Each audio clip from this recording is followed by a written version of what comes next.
Introduction to digital documentation. जैसा कि आपका चैप्टर का नाम है डिजिटल डॉक्यूमेंटेशन एडवांस्ड, तो यह आपको डिजिटल डॉक्यूमेंटेशन है क्या, इसके बारे में हम जानकारी पढ़ेंगे। चैप्टर का नाम भी रख दिया डिजिटल डॉक्यूमेंटेशन। अब ब्रैकेट में एक समस्या और लिख दी एडवांस। अब डिजिटल डॉक्यूमेंटेशन का मतलब नहीं पता तो एडवांस का तो बात ही छोड़ दो। तो पहले आज हम आपको यही बताने वाले हैं कि डिजिटल डॉक्यूमेंटेशन क्या होता है। देखिए, a document with picture is always easy to understand in comparison to a text document. किसी भी एक डॉक्यूमेंट आपके पास है, उसमें अगर पिक्चर्स लगी हुई हैं, क्रिएटिव डिफरेंट डिफरेंट कलर्स के अट्रैक्टिव वे में पिक्चर्स लगे हुए हैं, डायग्राम्स बने हुए हैं, तो उस डॉक्यूमेंट को हमें अंडरस्टैंड करना, समझना जल्दी आता है, आसान लगता है, और हम उस डॉक्यूमेंट को देखना, रीड करना, समझना ज्यादा पसंद करते हैं, ज्यादा जल्दी पहले उसको रीड करते हैं in comparison to a text document. एक वो डॉक्यूमेंट, एक बुक जिसमें कोई भी पिक्चर, कोई भी डायग्राम अट्रैक्टिव वे में नहीं दिए गए हैं, केवल ब्लैक एंड व्हाइट प्रिंटिंग से आपको केवल टेक्स्ट की फॉर्म में वो कहानी सी लिखी हुई है। दूसरा, pictures have a visual appeal. Pictures की हेल्प से हमारा माइंड जो क्रिएटिविटी क्रिएट करता है, हमारा माइंड बहुत क्रिएटिव है, तो वो हमारा माइंड काफी अट्रैक्ट करता है उन पिक्चर्स को with the help of different different और latest colours as our brain response quickly to colours.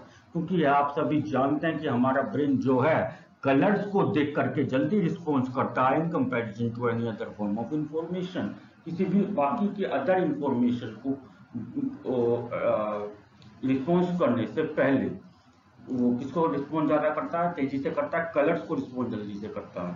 और थर्ड पॉइंट आता है इन digital document A picture can be A drawing, chart, logo, photograph और ए सिंगल वीडियो फ्रेम। आप digital documentation का use करके आप अपनी किसी भी पिक्चर को, किसी भी ड्राइंग को चार्ट में बदल सकते हैं, फोटो में बदल सकते हैं, उसका फॉर्मेट चेंज कर सकते हैं। आप न्यू डिफरेंट डिफरेंट क्रिएटिविटी के साथ अपना लोगो डिजाइन कर सकते हैं। जैसे यूट्यूब चैनल का लोगो बनाना है, व्हाट्सएप का लोगो बनाना है, या कोई भी आपको क्रिएटिविटी क्रिएट करनी है, कोई ग्राफ बनाना है, कोई साइंस में डायग्राम बनाना है, और आपको कोई वीडियो क्रिएट करनी है, कोई वीडियो शूट करनी है, उस वीडियो को फ्रेम में अरेंज करना है।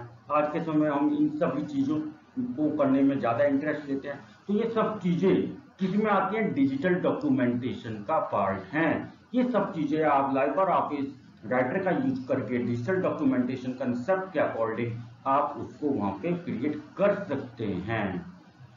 Liber Office Writer provides various tools to insert and modify images to make it more attractive. Libre Office Writer जो है एक काफी सारे टूल्स को प्रोवाइड करता है, जिनकी हेल्प, उन टूल्स की हेल्प से हम अपने सॉफ्टवेयर में, एप्लीकेशन सॉफ्टवेयर में इमेजेस को इंसर्ट कर सकते हैं, उस इमेजेस को मॉडिफाई कर सकते हैं, उस इमेजेस में कुछ चेंजेस कर सकते हैं, लोगो में चेंज कर सकते हैं, उसके कलर्स को चेंज कर सकते हैं, उसका अट्रैक्शन चेंज कर सकते हैं, उसका विजुअलाइजेशन चेंज कर सकते हैं, उससे फ्रेम अप्लाई कर सकते हैं, उसको चार्ट में कन्वर्ट कर सकते हैं, उसको ग्राफ में कन्वर्ट कर सकता हूँ, उसका यूज करके हम आज के समय में वीडियो भी बना सकते हैं to make it more attractive. ऐसा हम क्यों करते हैं, जिससे कि हमारा जो डॉक्यूमेंट या फाइल जो हम तैयार कर रहे हैं वो हमारा ज्यादा से ज्यादा अट्रैक्टिव हो, और जो भी व्यक्ति उस डॉक्यूमेंट को हमारे पढ़े, रीड करे, या उस फाइल को पढ़े, वो काफी इंटरेस्ट के साथ पढ़े, मन लगा करके पढ़े। और जब वो मन लगा करके इंटरेस्ट के साथ पढ़ेगा तो उतने ही अच्छे तरीके से उसमें जो कंटेंट मैंने उसे समझाने की कोशिश करी है, चाहे वो टेक्स्ट की फॉर्म में है, चाहे विजुअल की ग्राफिक्स की फॉर्म में है, चाहे पिक्चर्स की फॉर्म में है, वो उसे अच्छे से समझ में आएगा, वो इंटरेस्ट लेगा इसी प्रकार के डॉक्यूमेंट को अंडरस्टैंड। क्यों, ऐसा कारण क्या है, क्योंकि हमने अभी आपको बताया ऊपर कि हमारा ब्रेन जो है ग्राफिक्स को देख करके जल्दी अट्रैक्ट होता है। इसका सबसे बेस्ट एग्जांपल में अभी मैं आपको बताता हूँ।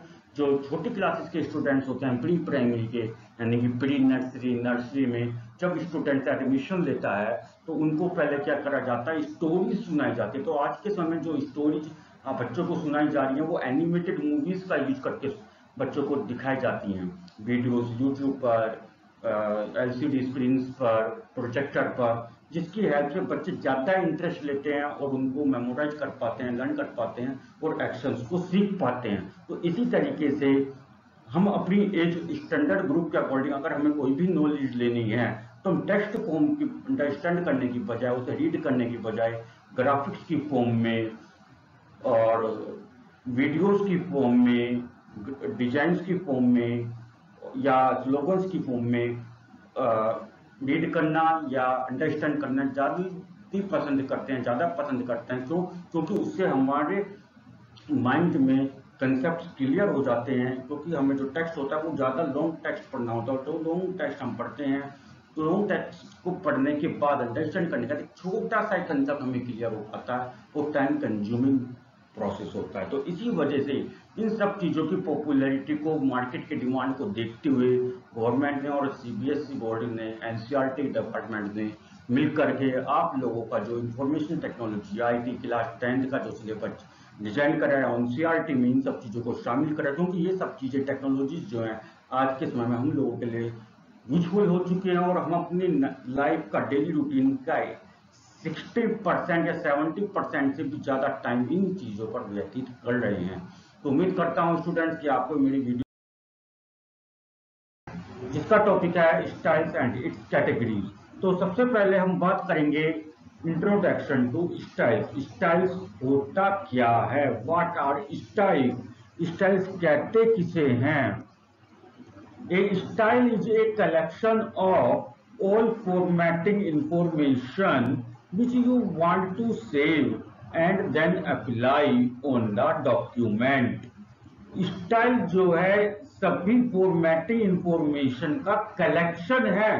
जो भी आप सेव करना चाहते हैं अपने डॉक्यूमेंट पर, जो भी इंफॉर्मेशन, जो भी फॉर्मेटिंग फीचर, जो भी अट्रैक्शन, जो भी क्रिएटिवनेस या जो भी डिजाइन्स या जो भी colours, printing style, font size, font face, जो भी आप अप्लाई करना चाहते हैं, all these formatting features are called as style. तो अब क्वेश्चन आता है कि व्हाट आर स्टाइल? तो आपकी डेफिनेशन बनती है, a style is a collection of all formatting information. अपने डॉक्यूमेंट को फॉर्मेट में अप्लाई करने के लिए, अपने डॉक्यूमेंट में क्रिएटिव फॉर्मेट को अप्लाई करने के लिए, सभी क्रिएटिव फीचर्स को अप्लाई करने के लिए जितने भी हम इंफॉर्मेशन को कलेक्ट करते हैं, वो सभी इंफॉर्मेशन का कलेक्शन ही स्टाइल कहलाता है, जो आप अपने डॉक्यूमेंट पर अप्लाई करते हैं और उस डॉक्यूमेंट को क्रिएटिव और प्रेजेंटेबल बनाने के लिए। जैसे मैंने यहाँ पे एग्जांपल लिया है आपको समझने के लिए, details of font can be stored as a style by name, title, style. आप जो भी डॉक्यूमेंट क्रिएट कर रहे हैं उस डॉक्यूमेंट में आप का जो फॉन्ट स्पेस है, यानी कि उसका स्टाइल जो है वो है आपका टाइम्स न्यू रोमन।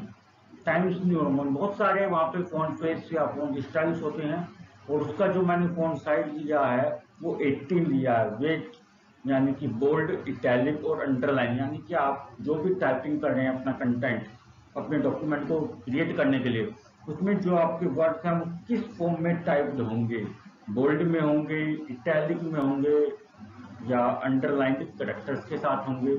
तो ये सभी जो फॉर्मेटिंग फीचर्स हैं इनके कलेक्शन को ही हम स्टाइल्स कहते हैं। और इन सभी फीचर्स का और इन सभी क्रिएटिव डिजाइन्स का हम अपने डॉक्यूमेंट्स को क्रिएट करते समय यूज करते हैं, जिनको हम स्टाइल्स बोलते हैं। यानी कि स्टाइल्स का जो हम अपने डॉक्यूमेंट्स में यूज करते हैं वो यूज इसलिए करते हैं जिससे कि हमारा डॉक्यूमेंट क्रिएटिव लगे, अट्रैक्टिव लगे, प्रेजेंटेबल लगे, और जो भी पर्सन, जो भी व्यक्ति उस डॉक्यूमेंट को रीड कर रहा है या उस डॉक्यूमेंट में जो भी कंटेंट आप शो कर रहे हैं, जो भी कंटेंट आप एक्सप्लेन करना चाहते हो, कंटेंट को अच्छे से अंडरस्टैंड किया जा सके, जल्दी वे में, और प्रेजेंटेबल भी लगे, अट्रैक्टिव भी लगे, जिससे कि सामने वाला व्यक्ति, यानी कि जो व्यक्ति उस डॉक्यूमेंट को रीड कर रहा है या अंडरस्टैंड कर रहा है, वो अट्रैक्ट हो और उसका मन करे कि जो है ये डॉक्यूमेंट में ऐसा क्या कंटेंट है,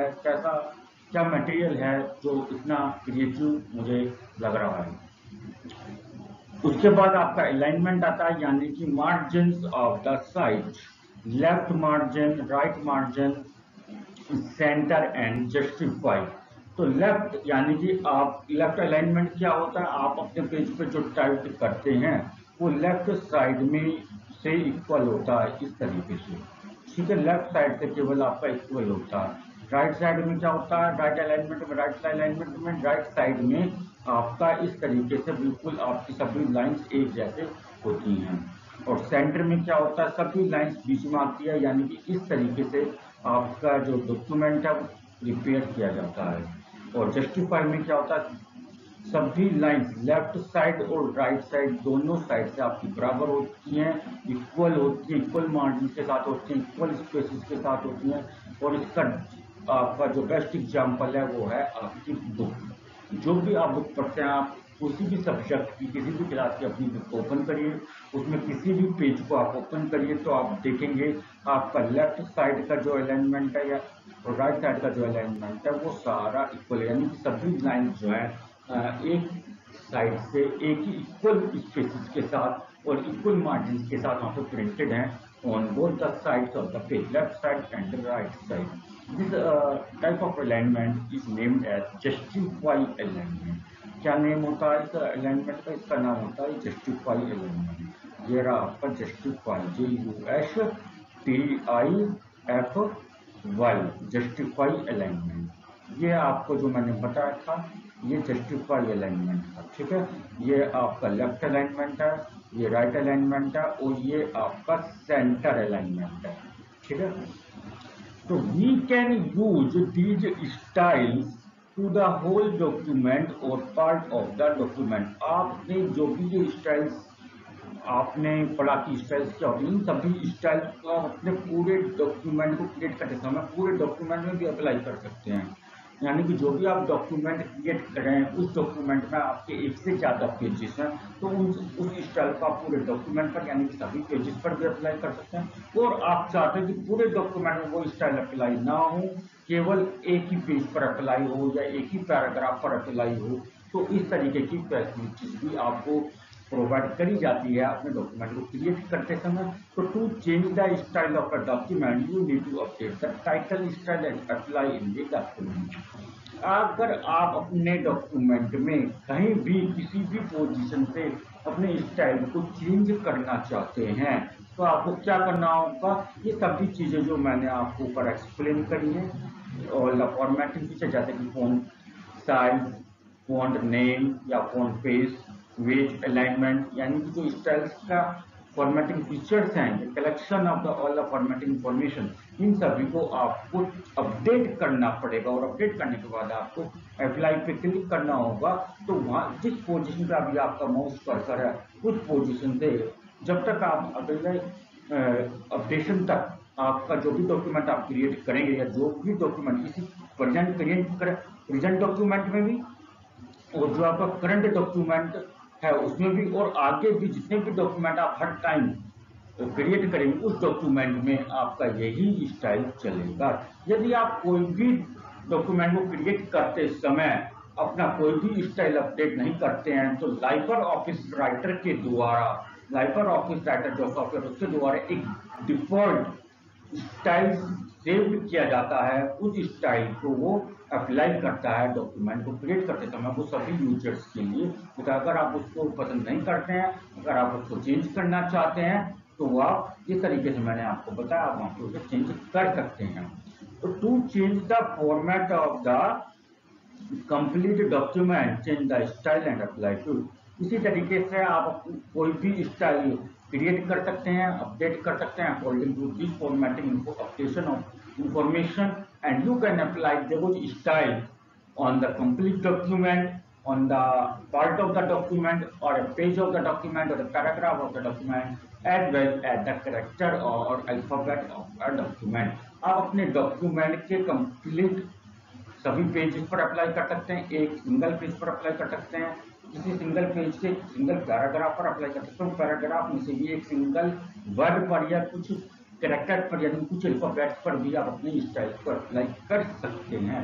तो इसी वजह से हम आज के समय में लाइबर ऑफिस राइटर के द्वारा जो भी हम डॉक्यूमेंट क्रिएट करते हैं उनमें हम स्टाइल्स का यूज करते हैं, जैसे कि हमारा जो डॉक्यूमेंट है वो अट्रैक्टिव लगे, प्रेजेंटेबल लगे और क्रिएटिव लगे, और सामने वाला व्यक्ति जो उस डॉक्यूमेंट को रीड कर रहा है या उस डॉक्यूमेंट से कंटेंट को अंडरस्टैंड करना चाह रहा है, वो इंटरेस्ट ले उस डॉक्यूमेंट में। चलिए आगे चलते हैं। अब आगे आपको बताया जाएगा यहाँ पे कि नेक्स्ट टॉपिक जो है स्टाइल कैटेगरीज। अभी तो हमने पढ़ा कि स्टाइल्स क्या होते हैं, स्टाइल्स का डेफिनेशन क्या है, हम क्यों यूज करते हैं। अब पढ़ेंगे स्टाइल कैटेगरी, यानी कि स्टाइल की कुछ कैटेगरीज होती हैं, यानी कि टाइप्स ऑफ स्टाइल्स आप बोल सकते हैं। तो एग्जाम में क्वेश्चन स्टूडेंट जरूर आता है कि how many types of style categories are there and explain them. Style categories कितनी प्रकार की होती हैं और उनको एक्सप्लेन करिए। तो इससे ये एग्जामिनेशन के लिए क्या है, बहुत ही इम्पोर्टेंट टॉपिक है। तो चलिए शुरू करते हैं style category. There are 6 style categories in Libre Office Writer. Libre Office writer में 6 प्रकार की स्टाइल कैटेगरीज होती हैं, जो कि इस प्रकार हैं। नंबर 1 पेज, यानी कि जो भी आपने स्टाइल आपने अपडेट करा अपना, अभी जो हमने सीखा उसकी हेल्प से, तो वो स्टाइल आप अपने पेज पर क्या करेंगे, अप्लाई करेंगे। All the document in Writer are based on pages. जो कि आप लाइबर ऑफिस राइटर का यूज करके जो भी आप डॉक्यूमेंट क्रिएट करें, वो डॉक्यूमेंट आपका मल्टीपल पेजेस में क्रिएट हो रहा है, यानी कि उसमें काफी ज्यादा पेजेस हैं, एक से ज्यादा पेजेस हैं। तो पेज स्टाइल इज यूज, अगर आपके उस डॉक्यूमेंट में एक से ज्यादा पेजेस हैं तो आप पेज स्टाइल कैटेगरी का यूज कर सकते हैं अपने डॉक्यूमेंट को क्रिएटिव और अट्रैक्टिव बनाने के लिए। It defines basic page layout. ये बेसिक पेज लेआउट को डिफाइन करता है, सच एज, किस प्रकार से, आपके काफी सारे प्रकार के पेज साइज होते हैं। जैसे पेज साइज जैसे आपको कौन कौन से हैं, A4, A3, A5, लेटर, ये सभी प्रकार के पेजेस होते हैं। आप कोई भी अपनी चॉइस के अकॉर्डिंग किसी भी साइज का पेज ले सकते हैं और अपने डॉक्यूमेंट को क्रिएट कर सकते हैं। और इसके साथ साथ और भी कुछ बेसिक लेआउट होते हैं पेज कैटेगरी में, जैसे आता है आपका page margin. Page margin students क्या होगा, आप यहाँ पे ध्यान से देखिएगा, ये जो आपका ये जो बाउंड्री आपकी चल रही है, ठीक है, पेज के चारों तरफ आपने हमेशा देखा होगा और अपनी नोटबुक में या बुक में आप देख सकते हैं, चारों तरफ पेज के कुछ ना कुछ खाली थोड़ा सा ब्लैंक स्पेस छुटा हुआ होता है। This is the page margin. Placement of header and footer. आपके पेज पर सबसे ऊपर जो आपको मैंने मार्जिन बताया, उस मार्जिन से भी ऊपर आपका बिल्कुल करीब, जैसे आपका पेज नंबर लिखा होता है, यहाँ पे ऊपर या फिर नीचे कुछ ना कुछ लिखा होता है बुक्स की, जैसे चैप्टर का नंबर हो गया, चैप्टर नेम हो गया, टॉपिक का नेम हो गया। These are the header and footer. उसके बाद आता है आपका फुट नोट। फुट नोट किसे कहते हैं, अगर आप मान लीजिए ये मोस्टली फुट नोट्स आपको जो मिलेंगे, ये मोस्टली आपको इंग्लिश की बुक्स में या सोशल साइंस की बुक्स में देखने को मिलेंगे, क्योंकि इसमें क्या होता है, कुछ डिफिकल्ट वर्ड्स होते हैं। तो जो डिफिकल्ट वर्ड्स आपका बीच में पेजेस पर लिखे होते हैं, तो उन वर्ड्स का जो सिंपल लैंग्वेज मीनिंग है वो आपका नीचे पेज पर साइड में एक्सप्लेन कर दिया जाता है, छोटा सा बॉक्स बना करके, जिसको हम कहते हैं फुटनोट। बॉर्डर्स, यानी कि पेज पर आप डेकोरेट करते हैं, ऊपर बनाते हैं, तो इस तरीके से आपने क्या करें, डिजाइन बनाया, ये भी क्या है, पेज बॉर्डर है। बैकग्राउंड, आपका पेज बैकग्राउंड कैसे है, जैसे आप यहाँ पे देख सकते हैं, जो मैंने आपका ये जो कंटेंट टाइप करा है, आपके नोट्स जो टाइप करें, इसका जो बैकग्राउंड है, ये पिंक कलर का, ये स्टाइल्स बने हुए हैं, डिजाइन आ रहे हैं, ये सब चीजें, ये क्या, ये बैकग्राउंड है। तो एक document can have many page style. एक डॉक्यूमेंट में काफी सारे पेज स्टाइल्स आप यूज कर सकते हैं, हर पेज के लिए अलग अलग भी आप यूज कर सकते हैं। If page style is not specified, LibreOffice Writer use default page style.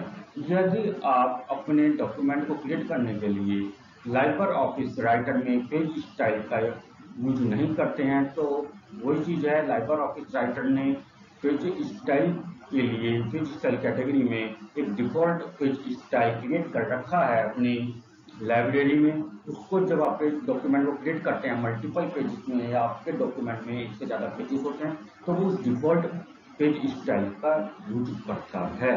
तो उसको उन स्टाइल कैटेगरी को अप्लाई करना, जो पेज स्टाइल में उसको बाय डिफॉल्ट ऑटोमेटिकली उसने पहले से सेव किया हुआ है। तो देखिए अब दूसरा स्टाइल हम देखेंगे। दूसरा स्टाइल कैटेगरी है आपकी paragraph style. Paragraph style, when we worked in Libre Office Writer to create documents को क्रिएट करने के लिए लाइबर ऑफिस राइटर पर जब भी हम वर्क करते हैं तो वहाँ पे हम जो कंटेंट क्रिएट करते हैं, जो भी हम अपना मटेरियल टाइप करते हैं, जो भी इंफॉर्मेशन हम टाइप करते हैं, वो पैराग्राफ की फॉर्म में हम टाइप करते हैं। तो a paragraph begin and and by pressing enter की। तो जैसे ही आप टाइप करते समय एंटर की प्रेस करेंगे तो आपका एक न्यू पैराग्राफ स्टार्ट हो जाता है, और जैसे ही आप फुल स्टॉप या डॉट वाला बटन पर प्रेस करके एंटर की दबाएंगे तो आपका वो पैराग्राफ कंप्लीट हो जाता है। तो यानी कि इससे क्या, अगर आपको अपने लाइबर ऑफिस सॉफ्टवेयर का यूज करके कोई डॉक्यूमेंट अगर आपको क्रिएट करना है, तो उस डॉक्यूमेंट में अगर आपको अपना कंटेंट, अपनी इंफॉर्मेशन पैराग्राफ की फॉर्म में टाइप करनी है तो आपको एंटर की का यूज करना होगा। तो paragraph formatting include tab stop, यानी कि पैराग्राफ फॉर्मेटिंग करते समय अपने इंफॉर्मेशन को पैराग्राफ में टाइप करते समय आपको कुछ और फॉर्मेटिंग लेआउट्स दिए जाते हैं, जैसे टैब स्टॉप, यानी कि आपके कीबोर्ड पर लेफ्ट हैंड साइड में ऊपर से थर्ड या फोर्थ रो में एक टैब वाला बटन होता है, यानी कि जिसको आप प्रेस करेंगे तो आपका बताएगा कि जो आपका पैराग्राफ की जो फर्स्ट लाइन है वो पेज की किस पोजीशन से स्टार्ट होगी, पेज के मिडल से स्टार्ट होगी, लेफ्ट से स्टार्ट होगी, राइट से स्टार्ट होगी। अगर आपको पेज के मिडल से स्टार्ट करने तो 1 या 2 टाइम्स आपको क्या करना पड़ेगा, टैब की प्रेस करना होगा। उसके बाद आता है टेक्स्ट अलाइनमेंट, जैसे कि मैंने आपको स्टार्टिंग में बताया था, left right alignment, left alignment, centre alignment, justify alignment. तो आपको जो पैराग्राफ टाइप करना है वो किस अलाइनमेंट में, लेआउट में आपको टाइप करना है, ये भी आपको सिलेक्ट करना पड़ेगा। लाइन स्पेसिंग, आपको अपने जो पैराग्राफ टाइप करना है उसमें जो लाइन्स आएंगे आपकी, मान लीजिए आपने 10 लाइन्स का पैराग्राफ टाइप दिख रहा है, आपकी इंफॉर्मेशन को टाइप करिए, वो 10 लाइन्स के पैराग्राफ की कंप्लीट हुई है। तो जो पैराग्राफ की आपकी जो लाइन है, उन 2 लाइन्स के बीच में आप कितना स्पेस देना चाहते हैं, एंड बॉर्डर, और पैराग्राफ के चारों तरफ आप उसको डेकोरेट करने के लिए कोई ब्यूटीफुल फ्रेम या कोई बॉर्डर अप्लाई करना चाहते हैं, तो ये सारी चीजें आपकी किस्म आती है, पैराग्राफ स्टाइल कैटेगरी में आती हैं। तो चलिए स्टूडेंट्स, अब हम थर्ड स्टाइल कैटेगरी की बात करेंगे। थर्ड स्टाइल कैटेगरी आती है आपकी character style category. This category of style is used on words instead of whole paragraph. आपको पूरे पैराग्राफ पे अपने स्टाइल को अप्लाई नहीं करना है, आपको पैराग्राफ की किसी पर्टिकुलर लाइन पर या लाइन पे भी अप्लाई नहीं करना, लाइन के भी कुछ वर्ड्स पर या वर्ड्स पे भी अप्लाई नहीं करना। तो कोई लेंथी वर्ड, कोई बड़ा वर्ड है, बड़ी स्पेलिंग है उसकी, उस वर्ड के 1 या 2 कैरेक्टर्स पर, यानी कि 1 या 2 अल्फाबेट्स पर ही आपको अपना स्टाइल अप्लाई करना है। तो उस स्टाइल कैटेगरी को हम कहते हैं character style category, which are used to apply which are used to apply at the time of document creation by using LibreOffice Writer। LibreOffice Writer में आप डॉक्यूमेंट क्रिएट करते समय उस स्टाइल कैटेगरी को अप्लाई कर सकते हैं अपने डॉक्यूमेंट को क्रिएटिव, अट्रैक्टिव और प्रेजेंटेबल बनाने के लिए। तो you can change the appearance of few word without changing the whole paragraph. अपने पूरे पैराग्राफ को बिना चेंज करें केवल कुछ ही शब्दों, यानी कि जिन शब्दों को आप हाईलाइट करना चाहते हैं उन शब्दों को आप अपीयरेंस चेंज कर सकते हैं, यानी कि उन शब्दों को आप हाईलाइट कर सकते हैं by applying a different style through which when a reader और any another person which use that document to understand the content of that document। यानी कि कोई भी व्यक्ति जो भी आपको डॉक्यूमेंट को यूज कर रहा है उस डॉक्यूमेंट में जो भी इंफॉर्मेशन दी गई उसको समझने के लिए तो जो भी हाईलाइटेड वर्ड्स हैं उसका अट्रैक्शन सबसे पहले उन वर्ड्स पर होगा।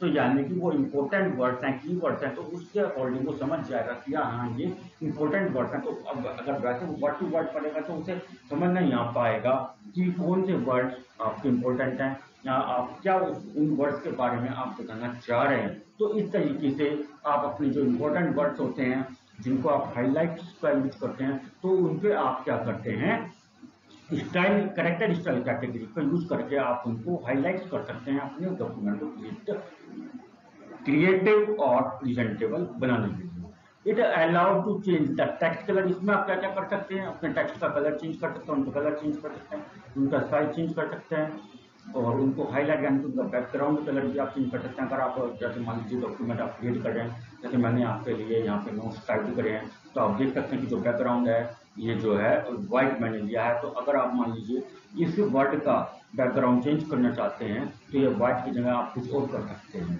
ठीक है, तो ये क्या सारी चीजें किसमें आती हैं, करेक्टर स्टाइल कैटेगरी में आती हैं। तो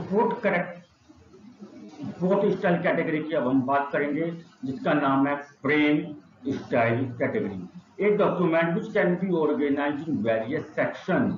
एक डॉक्यूमेंट जो काफी सारे सेक्शंस में ऑर्गेनाइज किया गया है। एक डॉक्यूमेंट है जिसमें आपने काफी सारे पोर्शंस बना दिए हैं। जैसे आपकी बुक है जो उसमें चैप्टर नंबर 1 हो गया, चैप्टर 1 नंबर 1 जो आपका है उसमें काफी सारे डिवीजन हो गए। उसमें टॉपिक 1, टॉपिक 2, टॉपिक 3। टॉपिक 1 के अंदर 15 सब टॉपिक्स आ गए, तो उसकी एक्सरसाइज आ गई। तो इसी तरीके से क्या होगा, ये सेक्शंस हो गए आपके सच दैट इस प्रकार की each section of that page, उस पेज का प्रत्येक सेक्शन, उस डॉक्यूमेंट का प्रत्येक section can have different style.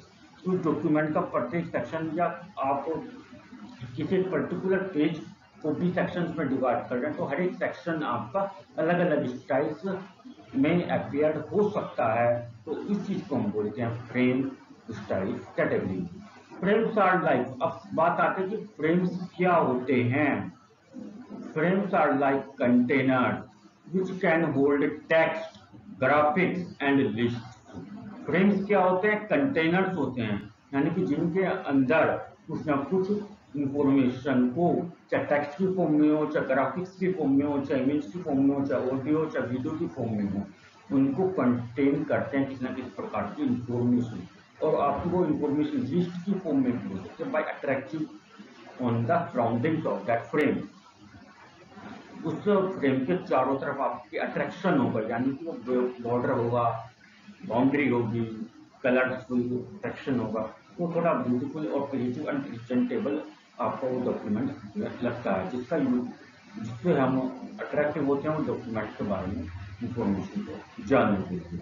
तो फ्रेम स्टाइल कैटेगरी में तो लेआउट कौन कौन से आपकी कैटेगरी चेंजेस आपके आते हैं, size of the frame, position on the page, border and text around the picture. अगर आपने उसमें कोई पिक्चर लगाई हो पिक्चर के साथ आपने कोई टेक्स्ट लिखा तो टेक्स्ट आपका किस तरीके से वहाँ पे लिखा गया है, उसका साइज क्या है, उसका पेज क्या है, उसका कलर क्या है, उसकी स्टाइल क्या है, फॉन्ट मतलब फॉन्ट पेज क्या है, उसका वेटेज क्या है, अलाइनमेंट क्या है। ठीक है, वो इमेज के साथ किस पोजिशन पर लिखा है, लेफ्ट में लिखा है, राइट में लिखा है, इमेज के ऊपर बीच में लिखा है, तो ये सभी चीज़ क्या आती है फ्रेम स्टाइल कैटेगरी का। फिफ्थ स्टाइल कैटेगरी आती है आपकी लिस्ट स्टाइल कैटेगरी। चीजें स्टाइल इन डॉक्यूमेंट, ये आपका डॉक्यूमेंट में एक स्टाइल है जिस स्टाइल का यूज करके हम अपने डॉक्यूमेंट में कोई भी लिस्ट को अपग्रेड कर सकते हैं। जैसे कि आप अपने नोट्स बनाते हैं नोटबुक्स में, तो आप कुछ जो लेंथी क्वेश्चंस होते हैं उनका आंसर आप पॉइंट्स में लिखते हैं। तो पॉइंट्स में जब आप लिखते हैं तो आप दो तरीके का यूज करते हैं, दो मेथड का आप यूज करते हैं। तो काउंटिंग नंबर डालते हैं, पॉइंट नंबर 1, 2, 3, 4, 5। तो these are the specified numeric format of the list. ये क्या है, ये कौन सा मेथड है लिस्ट का, स्पेसिफाइड न्यूमेरिक फॉर्मेट, यानी कि न्यूमेरिक नंबर हमने दे दिया है। और एक होता है जिसमें हम नंबरिंग नहीं करते हैं, केवल डॉट्स या स्टार्स का आप यूज करते हैं। ठीक है, तो वो कहलाता है आपका बुलेट्स। ठीक है, अलग अलग डिजाइन के साथ वहाँ पे बुलेट्स या डॉट्स वहाँ पे होती हैं। तो इनका यूज करके हम अपने डॉक्यूमेंट में स्टाइल्स को क्रिएट करते हैं। तो these are the part of the list and it comes under the style category when we create a document, you can apply, when we create a document, you can apply a list style category in the document to create a list. जब भी हम अपने document को create करते हैं तो हम list style category को यूज कर सकते हैं अपने डॉक्यूमेंट में लिस्ट क्रिएट करने के लिए, जो कि काफ़ी अच्छे तरीके से अप्लाई होगी आपके डॉक्यूमेंट में, और आपका डॉक्यूमेंट जो है क्रिएटिव और अंडरस्टैंडेबल फॉर्मेट में होगा और अट्रैक्टिव होगा, प्रेजेंटेबल। और सिक्स्थ स्टाइल कैटेगरी और लास्ट स्टाइल कैटेगरी है आपकी table. In this style we can organise large amount of information in a table. हम क्या करते हैं, कई बार हमारी इंफॉर्मेशन काफी थोड़ी कॉम्प्लेक्स होती है, लिंक्ड होती है, या लार्ज अमाउंट में इंफॉर्मेशन होता है, तो हम उसको टेबल्स में कन्वर्ट कर देते हैं। हम उस इंफॉर्मेशन को टेबल्स में अरेंज कर देते हैं, तो जिससे कि सामने वाले व्यक्ति के लिए उस इंफॉर्मेशन को समझना आसान हो जाता है। It allow to format table. तो जब भी हम टेबल क्रिएट करते हैं तो टेबल स्टाइल कैटेगरी में क्या क्या चीजें आती हैं आपकी, टेबल बॉर्डर कटता है स्टाइल, टेबल बॉर्डर का यानी कि स्टाइल क्या होगा, यानी कि उसका कलर क्या होगा, बॉर्डर की थिकनेस क्या होगा, कितना चौड़ा होगा, कितना विड्थ होगा, ठीक है, उसका कलर क्या होगा, उस टेबल के अंदर जो आपने टाइप करा मैटर कंटेंट, उसका टेक्स्ट यानी कि उस टेक्स्ट का अलाइनमेंट क्या होगा, उस टेक्स्ट का कलर कैसा होगा, उस टेक्स्ट का फॉन्ट स्पेस कैसा होगा, उसका साइज कैसा होगा, ठीक है, ये सभी चीजें क्या आती हैं आपकी टेबल स्टाइल कैटेगरी में आती हैं। तो स्टूडेंट्स, ये हमारी 6 स्टाइल कैटेगरी थी जिनका यूज करके आप अपने डॉक्यूमेंट को क्रिएट कर सकते हैं लाइवर ऑफिस राइटर में, और अपने डॉक्यूमेंट को क्रिएटिव, अट्रैक्टिव और प्रेजेंटेबल वे में क्रिएट कर सकते हैं, जो कि आपका डॉक्यूमेंट काफी अच्छा बनेगा और प्रेजेंटेबल भी होगा, और दूसरा व्यक्ति, जो भी व्यक्ति आपका उस डॉक्यूमेंट को रीड करेगा या देखेगा, तो वो इंटरेस्ट लेगा आपके डॉक्यूमेंट को पढ़ने के लिए, या उसके बारे में जो उसमें जो भी कंटेंट लिखा हुआ, उसमें जो भी इंफॉर्मेशन लिखी हुई है उसको जानने के लिए। तो स्टूडेंट के आज के लिए इतना ही। बने रहिए मेरे यूट्यूब चैनल पर और इसी प्रकार से अपनी कंप्यूटर की नॉलेज को गेन करते रहिए। यदि आपने मेरे यूट्यूब चैनल को अभी तक सब्सक्राइब नहीं करा है तो प्लीज चैनल को सब्सक्राइब करें, लाइक करें और शेयर करें। Thank you, have a nice day. अब हम पढ़ेंगे अगला टॉपिक आपका इमेज के बारे में। तो सबसे पहले इमेज के बारे में आज का टॉपिक स्टार्ट करने से पहले हम आपके साथ डिस्कशन कर लेते हैं इंट्रोडक्शन ऑफ इमेज। इमेज के बारे में थोड़ा सा जानकारी प्राप्त कर लेते हैं। A document which contains images are easy to understand. Images are very attractive as our brain responds quickly to colors. In comparison to the textual form of information, an image can be a drawing, chart, photo, logos, graphs, or single video frame. In digital document, an image can be a graphical representation. एक document जिसमें images हैं उसको समझना आसान होता है, बल्कि उसके कंपैरिजन में जिसमें केवल टेक्स्ट में लिखा हुआ है, टेक्स्ट डॉक्यूमेंट के कंपैरिजन में इमेज से जो डॉक्यूमेंट जिसमें इमेजेस हैं उसको समझना ज़्यादा आसान होता है, because images are very attractive. उसका कारण यह है कि इमेजेस हमें अट्रैक्ट करती है और हमारा ब्रेन जो है, हमारी मेंटल एबिलिटी जो है, किसी भी इमेज को, किसी भी पिक्चर को, किसी भी ग्राफिकल रिप्रेजेंटेशन को जल्दी कैच कर पाती है टेक्सचुअल इंफॉर्मेशन के कंपैरिजन में। And image can be, image आप कौन कौन सी हो सकती हैं ये आपको ध्यान रखना होगा। An image can be A drawing, chart, photo, logo, graph और सिंगल वीडियो फ्रेम।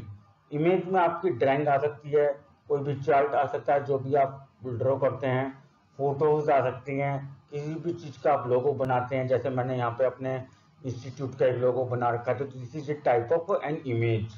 और एक कोई वीडियो फ्रेम आप क्रिएट करते हैं, this is also a type of an image. तो आप अपने डिजिटल डॉक्यूमेंट में जो भी इमेज अप्लाई करते हैं वो ग्राफिकल रिप्रेजेंटेशन का पार्ट है, यानी कि हम किसी भी टेक्सचुअल इंफॉर्मेशन को ग्राफ की फॉर्म में, फोटोज की फॉर्म में, चार्ट की फॉर्म में या ड्राइंग की फॉर्म में उसको समझ रहे हैं। अब हम आगे पढ़ेंगे इसमें insert an image in a document. अपने ओपन ऑफिस राइटर में का यूज करके जब हम डॉक्यूमेंट क्रिएट करते हैं तो उसमें आप इमेज को कैसे इंसर्ट करेंगे। OpenOffice Writer allow us to work on images, shapes, charts and diagrams by providing various tools.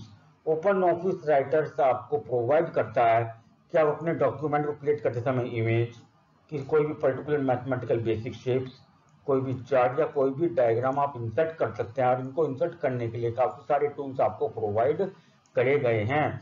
The image stored on the computer can be inserted into a document using different ways. जो भी image या जो भी shape या chart या diagram जो भी आप इंसर्ट करना चाहते हैं वो आपके कंप्यूटर में अगर सेव है तो आप उसको बहुत आसान तरीके से यहाँ पे कुछ मेथड्स के द्वारा आप अपने OpenOffice राइटर के डॉक्यूमेंट में अप्लाई कर सकते हैं। यहाँ पे कुछ आपको मेथड्स बताए गए हैं। फर्स्ट मेथड है by using insert image dialog box. Second है by using drag and drop option method. This is the most important method for the examination point of view. And third is by using copy and paste option, and fourth method is by using linking. Students मैं आपको बताना चाहूंगा यहाँ पे कि by default OpenOffice writer uses insert image dialog box method. OpenOffice writer के द्वारा जो ऑटोमेटिकली यानी कि डिफॉल्टली किसी भी इमेज को इंसर्ट करने के लिए जो मेथड यूज किया जाता है वो insert image dialog box method use किया जाता है। मीन्स आपका फर्स्ट मेथड यूज किया जाता है। देखते हैं, स्टार्ट करते हैं इस मेथड को। जैसे आपको यहाँ पे फिगर की हेल्प से भी समझाया गया है कि आप कैसे कैसे अब मेथड्स आप यहाँ पे अप्लाई कर सकते हैं। तो जैसे कि मैंने अभी आपको बताया कि इंसर्ट इमेज डायलॉग बॉक्स जो डिफॉल्ट मेथड OpenOffice राइटर के द्वारा यूज किया जाता है। तो सबसे पहले हम insert image dialog box method के बारे में पढ़ेंगे कि उस मेथड का यूज करके आपको OpenOffice राइटर में इमेज को किस तरीके से इंसर्ट करेंगे। चलिए स्टार्ट करते हैं। Insert an image using insert image dialog box. A general procedure to insert an image using insert image dialog box are as follows. Insert image dialog box का यूज करके आप अपने OpenOffice राइटर में किसी भी image को अगर insert करना चाहते हैं तो उसके लिए आपको यहाँ पे कुछ स्टेप्स दिए गए उनको फॉलो करना होगा। Number 1, open the document to insert an image in OpenOffice Writer. जिस डॉक्यूमेंट में भी आप इंसर्ट को इमेज करना चाहते हैं उस डॉक्यूमेंट को आप OpenOffice राइटर में ओपन करेंगे। Second is place the cursor where you want to insert an image. आपको अपने डॉक्यूमेंट में जिस पोजीशन पर इमेज को इंसर्ट करना है वहां पे माउस को पॉइंट आउट करेंगे, कर्सर को लेकर जाएंगे। Third is select and click on image, insert image from the menu bar. उसके बाद आप ऊपर जो मेन्यूज आपको दिए होते हैं उसमें इंसर्ट में मेन्यू पर क्लिक करके आपको इमेज का ऑप्शन मिलेगा, वहां पे आप जाएंगे और इमेज पर जब आप क्लिक करेंगे तो आपसे इमेज सेलेक्ट करने के लिए कहा जाएगा वो सारी इमेजेस जो आपके कंप्यूटर में सिलेक्टेड हैं, सेव्ड हैं।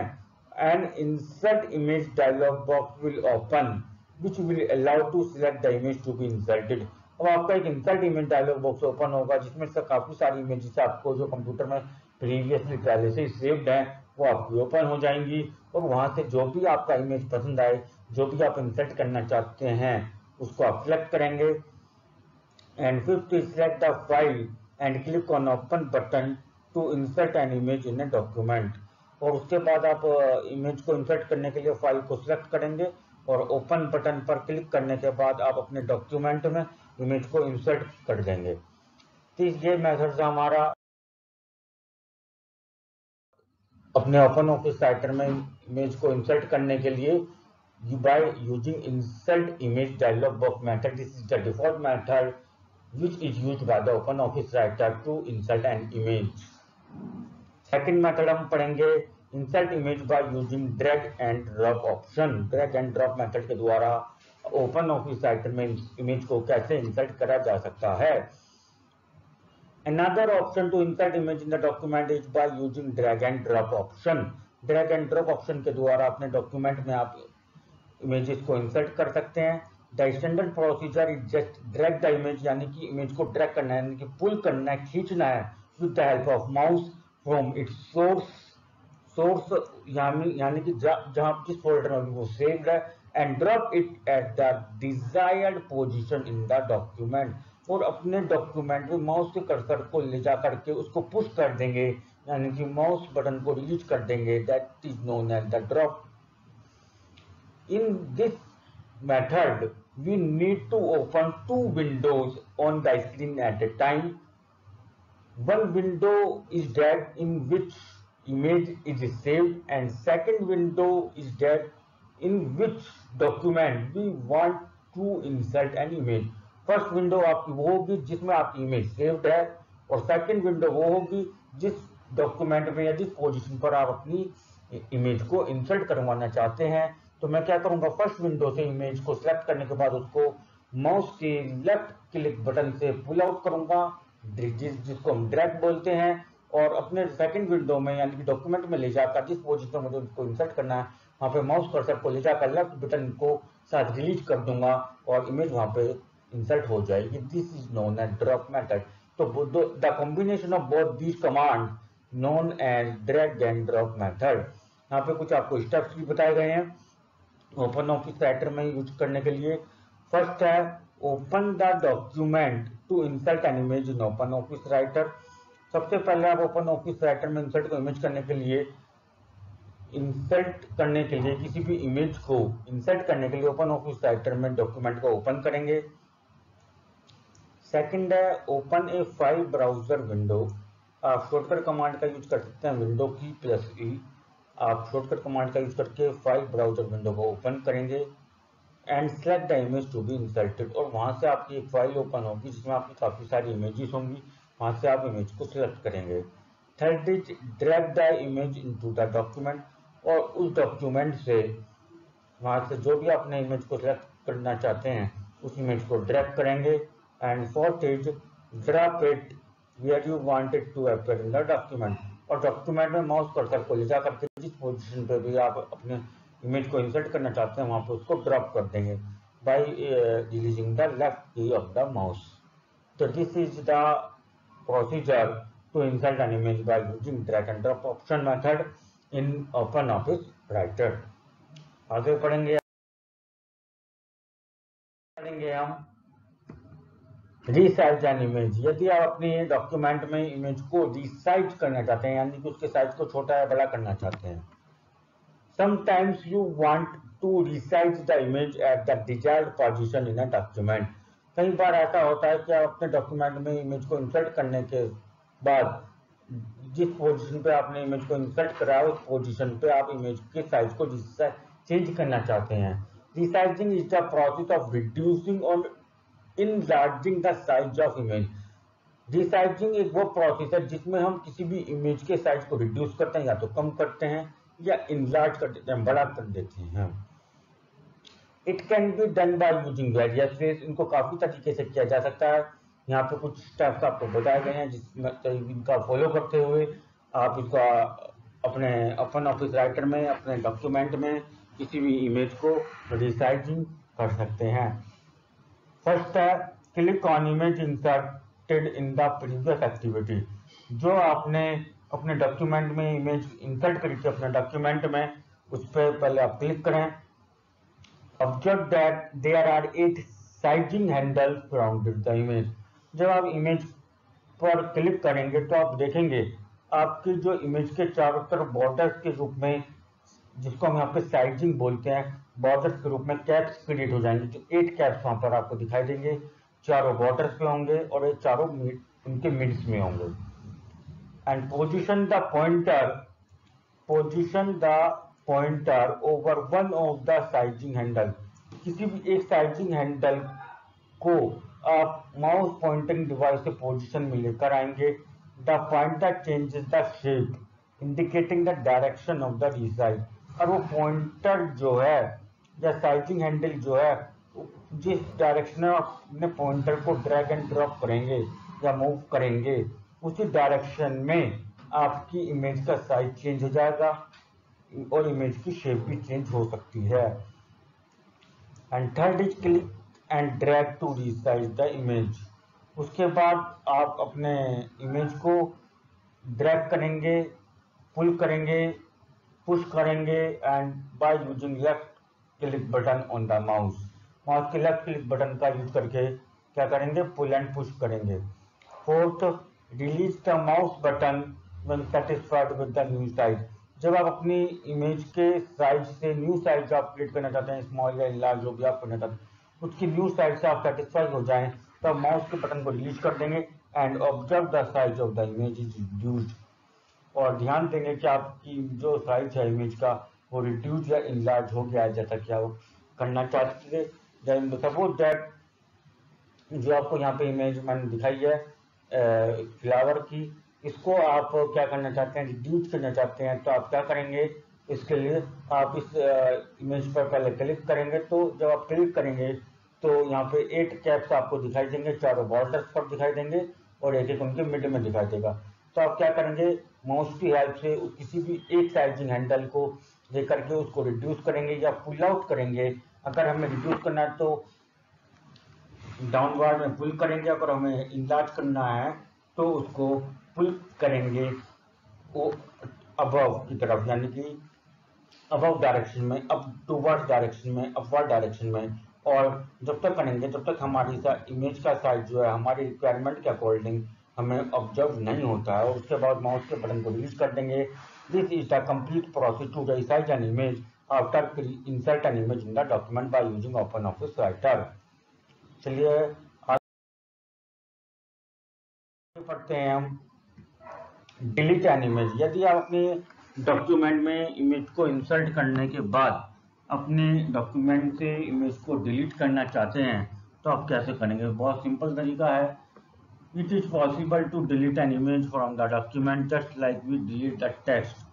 जैसे आप अपने किसी भी डॉक्यूमेंट में टेक्स्ट को जो भी आप टाइपिंग करते हैं उसको डिलीट करते हैं, उसी तरीके से आप अपने डॉक्यूमेंट में इमेज को डिलीट कर सकते हैं। इमेज को डिलीट करने के लिए क्या करना है, just like the image by clicking on the image. Image को क्लिक करके इमेज पर क्लिक करके इमेज को सिलेक्ट करना है and then press the delete key, और डिलीट की बटन को प्रेस कर देना है। Your image will be deleted from the document. It is the simplest way to delete an image after inserting an image in the document by using OpenOffice Writer। तो आज की class students हमारी यहीं पे complete होती है। Next class में हम आपसे जो है पोजीशन ऑफ इमेज और टेक्स्ट रैपिंग के बारे में बात करेंगे। जब तक हमारी आप इस क्लास को थर्ड क्लास को समझिए और इसके नोट्स को बनाइए और इसका रिवीजन करिए पिछली 3 क्लासेस का। और हमारा जो फर्स्ट चैप्टर चल रहा है डिजिटल डॉक्यूमेंटेशन, इसके लर्न करिए। और आपको ये मेरी वीडियो कैसे लगी please video research and grouping of object. कई बार हम क्या करते हैं अपने डॉक्यूमेंट्स में काफी सारे ऑब्जेक्ट्स को क्रिएट करते हैं ग्रुप। अब हमें क्या करना है, काफी सारे ऑब्जेक्ट्स को क्रिएट करने के बाद उनकी ग्रुपिंग करनी है या उन सभी ऑब्जेक्ट्स को एक साथ मूव करवाना है, ग्रुपिंग में लगाना है। हमने मान लीजिए 5-6 पिक्चर या शेप्स लगाए, हम सबको पूरे एक लार्ज ग्रुप में अप्लाई करना चाहते हैं, उनका ग्रुप बनाना चाहते हैं और उनके ग्रुपिंग को बनाने का उनका साइज भी चेंज करना चाहते हैं। तो we need to use the resize and grouping object concept in OpenOffice Writer। For this, sometimes you want to change the size of drawing to accommodate it at a particular place in a document। कई बार हम क्या करते हैं, अपने drawing के size को change करना चाहते हैं अपने डॉक्यूमेंट के अनुसार। This can be done either by changing its size only और by changing its shape and size both. तो इसके करने के लिए हमें कई बार तो केवल साइज को चेंज करने की आवश्यकता होती है, कई बार हमें दोनों चीजों को चेंज करने की आवश्यकता होती है, उसकी शेप को भी चेंज करना है और उसके साइज को भी चेंज करना है। तो follow the step to resize a drawing. अगर आपको भी अपने ऑफिस राइटर का यूज करते समय आपने कोई डॉक्यूमेंट क्रिएट किया है और उस डॉक्यूमेंट में आपने कोई इमेज क्रिएट की है, कोई ऑब्जेक्ट क्रिएट किया है और उसकी भी आपको शेप या साइज या कुछ भी दोनों में से कोई एक प्रॉपर्टी चेंज करनी है क्रिएट करने के बाद, तो आप इन स्टेप्स का फॉलो करते हुए इसको चेंज कर सकते हैं। First select the object to be resize. सबसे पहले आप उस ऑब्जेक्ट को या उस इमेज को सिलेक्ट करेंगे by clicking on it. All 8 handles on the corners and edges will be visible. जैसे ही आप उस इमेज पर या उस ऑब्जेक्ट पर क्लिक करेंगे तो उस इमेज के या उस ऑब्जेक्ट के 4 कॉर्नर पर और on the mid of its edge one border it will be created. वो विजिबल होगा, यानी कि रिसाइज होने के लिए वो एक्टिव हो जाएगा। Click on any of the handles and drag it to the new place. आपको किसी भी एक कॉर्नर से या किसी भी एक हैंडल पर क्लिक करना है माउस की हेल्प से और न्यू प्लेस पर उसको ड्रैग करके लेके आना, पुल करके लेके आना and the object will be scaled up और down depending upon your action. जैसा भी आपकी रिक्वायरमेंट, आपको डॉक्यूमेंट में कहाँ ले जाना है, अप डाउन लेफ्ट राइट, जहां भी ले जाना अपने एक्शन के अकॉर्डिंग आपका ऑब्जेक्ट मूव स्केल्ड अप करेगा। For resizing and maintaining original shape of drawing use corner handles. अगर आप अपने जो ड्राइंग आपने यूज करी थी, जो पहले बनाई थी, उसकी ओरिजिनल शेप को बरकरार रखना चाहते हैं, उसके शेप को मेंटेन करना चाहते हैं, उसके साइज को मेंटेन करने के लिए, उसकी शेप को मेंटेन करने के लिए आपको कॉर्नर हैंडल्स का यूज करना पड़ेगा। आप उसकी हेल्प से क्या कर सकते हैं, एक तरीके से लेफ्ट माउस क्लिक बटन का यूज करके आप उसको ड्रैग कर सकते हैं, ड्रैग आउटसाइड। तो to resize the image, by resize means enlarging the image. If you want to small size of the image, then you need to drag it in the inside of the image by using the left click button of the mouse. Using the edge handles will resize the drawing non proportionally. अगर आप corner के बजाय as handles के middle age handles को use करके drawing के object को या शेप या इमेज के ऑब्जेक्ट को आप रिसाइज कर रहे हैं, तो आपका जो ड्राइंग ऑब्जेक्ट है, जो इमेज है, वो नॉन प्रोपोर्शनली आपकी जो है रिसाइज होगी। नॉन प्रोपोर्शनली मींस लेंथ और ब्रेथ आपकी प्रोपोर्शन में नहीं रहेंगी, इक्वल रेशियो में नहीं रहेंगी। These are the some steps which you can follow to resize and grouping of the objects.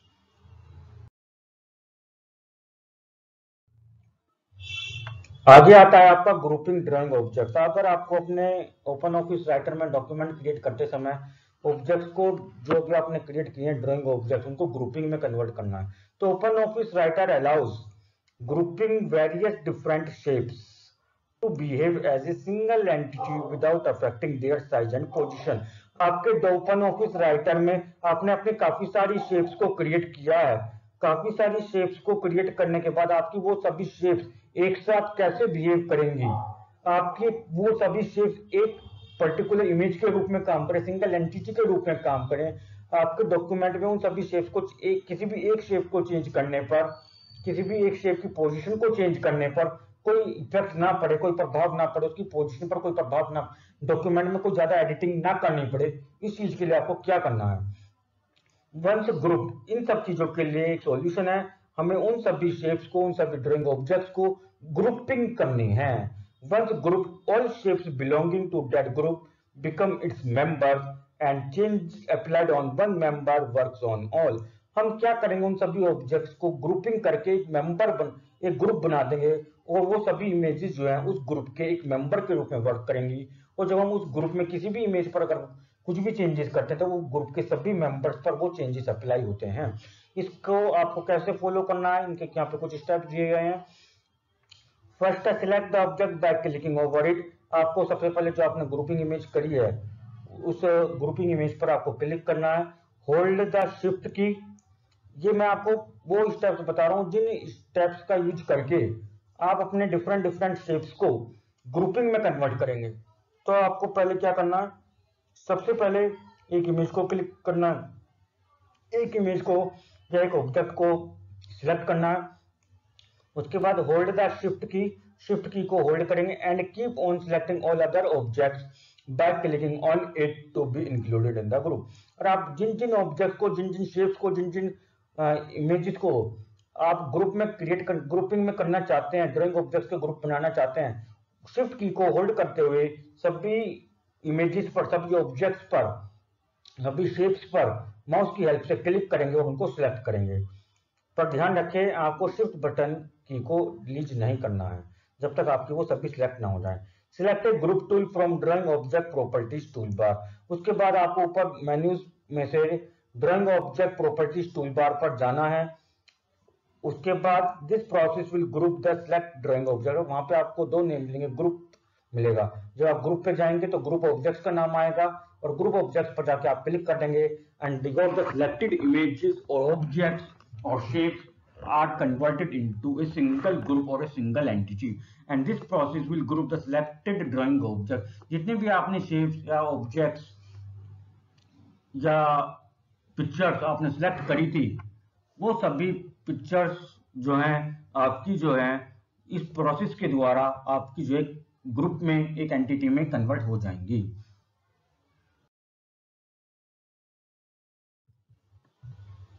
उसके बाद आता है positioning image in the text. आप अपने डॉक्यूमेंट में इमेज अप्लाई करते हैं, तो इमेज अप्लाई आप चाहते हैं, मान लीजिए मैंने इमेज अप्लाई करी, तो इमेज अप्लाई करने के बाद मैं अपने डॉक्यूमेंट में जो टेक्स्ट टाइप करूँ, तो इमेज से रिलेटेड जो मैं लिखना चाह रहा हूँ वो इमेज के आसपास ही मैं टाइप करूँ और इमेज भी मेरी बेटर रहे। तो इस चीज़ के लिए आपका जो टेक्स्ट और इमेज के बीच में जो आपकी दोनों की फंक्शन होनी चाहिए, विजुअलाइजेशन बेटर होना चाहिए, अट्रैक्टिव होना चाहिए, और पोजिशनिंग ऑफ इमेज बेटर होनी चाहिए। वो कैसे है? Once the task of creating, formatting, resizing and grouping the drawing object is complete, जैसे ही आपका ओपन ऑफिस राइटर में क्रिएट डॉक्यूमेंट को क्रिएट करने का, डॉक्यूमेंट को फॉर्मेट करने का, ड्राइंग ऑब्जेक्ट को क्रिएट करने का, ड्राइंग ऑब्जेक्ट को फॉर्मेटिंग करने का और ड्राइंग ऑब्जेक्ट को रिसाइज करने का और उनको ग्रुपिंग करने का काम कंप्लीट होता है, it has to be positioned in the document. अब बात आती है कि आप अपने उस ड्राइंग ऑब्जेक्ट को अपने डॉक्यूमेंट पर पोजीशन पे कैसे फिक्स करेंगे with text and other image और ड्राइंग्स। अपने टेक्स्ट के साथ जो भी आपने मैटर टाइप करा है या उस अदर ड्राइंग ऑब्जेक्ट के साथ कैसे अपनी पोजीशन देंगे हर एक ड्राइंग ऑब्जेक्ट को, जो प्रॉपर भी हो, दिक्कत भी ना करे, हो जो उसके रिलेटेड मैंने टेक्स्ट टाइप करा है, अपना मैटर टाइप करा है, डिटेल्स टाइप करी हैं, वो भी अच्छी लगे और एक डॉक्यूमेंट आपका क्रिएटिव मैनर में दिखाई दे। Position of an image is controlled by using the following ways. आपकी जो ओपन ऑफिस राइटर में इमेज के लिए जो पोजीशन दी गई है, इनको 4 तरीके से कंट्रोल किया जा सकता है। पहला arrangement, second is anchoring, third is alignment and fourth is text wrapping. इनको हम 1 बाय 1 डिटेल में पढ़ेंगे। यहाँ पे फर्स्ट है आपका arrangement.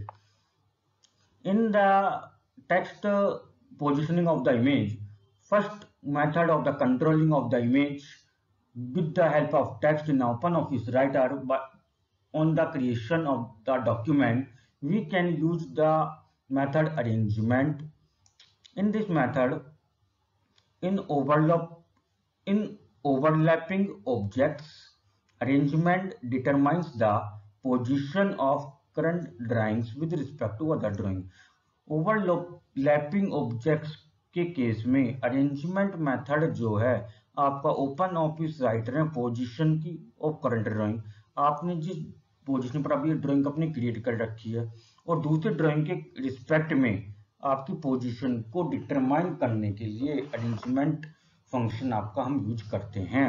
The drawing object properties tool bar consist of arrangement tools. इसके लिए आपको ड्राइंग ऑब्जेक्ट प्रॉपर्टीज टूल बार में अरेंजमेंट टूल आपको दिया गया है। उसमें काफी सारी चीजें आपको जो वहां से अरेंजमेंट टूल का आप यूज करेंगे, तो आपने जो भी करंट पोजीशन पे ड्राइंग बना रखी है उसके रिस्पेक्ट में आपको दूसरे ड्राइंग सेटिंग करना चाहते हैं या टेक्स्ट सेट करना चाहते हैं, इसके लिए आपको पोजीशन खुद सेट करके आपको डिफाइन करता है। जैसे मैंने आपको यह दिखाया, आपको इमेज में आपने यहाँ पे क्या करा, एक पिक्चर लगा दी। क्या करा आपने यहाँ पे एक जो है पिक्चर लगा दी आपने, और अब इस पिक्चर के सिलेक्ट में आप कहते हैं कि मेरी यहाँ पे सेकंड पिक्चर आएगी, यहाँ पे थर्ड पिक्चर आएगी, यहाँ पे फोर्थ पिक्चर आएगी, और इन सभी इमेजेस और ऑब्जेक्ट रिलेटेड में यहाँ पे कुछ लिखना चाहता हूँ। तो फॉर ग्रुपिंग और maintaining the position on the document by using open office writer, you can use the arrangement method by in the properties toolbar, which can be visualized on the views in the drawing object properties toolbar. You can use them to positioning the image of the text in the document. Second आता है आपका anchoring. It act as a reference point for image. आप अपने image जो अभी आपको document में apply करनी है, उस इमेज को आप रेफरेंस पॉइंट की तरह, वो इमेज जो है आपके एक रेफरेंस पॉइंट की तरह एक्ट करेगी। It allows an image to retain its position to a page, paragraph, character और ए फ्रेम। आपने अपने डॉक्यूमेंट पर वो इमेज जहां भी इस टाइम क्रिएट कर रखे है, जहां भी उसको फिक्स कर रखा है या उसकी पोजीशन को चेंज करने का आप जहां भी करना चाहते हैं, वो पॉइंट, वो इमेज जो है आपके उस डॉक्यूमेंट में, उस पेज के लिए या उस पैराग्राफ के लिए या उस क्रिएटेड सेक्शन के लिए, वो इमेज जो है एक रेफरेंस पॉइंट का काम करेगी, और उस रेफरेंस पॉइंट के रिस्पेक्ट में आप अपनी दूसरी ड्राइंग को, दूसरे ऑब्जेक्ट को या दूसरे टेक्स्ट को आप अप्लाई कर सकते हैं। थर्ड आता है आपका alignment. It allow the vertical और horizontal placement of image with respect to its anchor. आप अपने डॉक्यूमेंट में वर्टिकल या हॉरिजॉन्टल प्लेसमेंट का यूज कर सकते हैं। एंकर कंसेप्ट के ध्यान में रखते हुए alignment tools are located under drawing properties tool bar. Alignment tools जो हैं ड्राइंग प्रॉपर्टीज टूल बार के अंडर आपको लोकेटेड होते हैं। An image can be aligned in 6 different styles.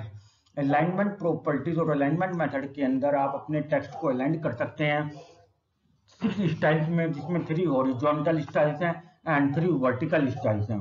And fourth method or the last method to apply the positioning of image with the text in the document by using OpenOffice Writer is that text wrapping. It allows the placement of image in relation to text. अब text के relation में, यानी कि text को जो आपने method type करा उसको रेफरेंस पॉइंट मानते हुए इमेज की पोजीशन को रिप्लेस करना है।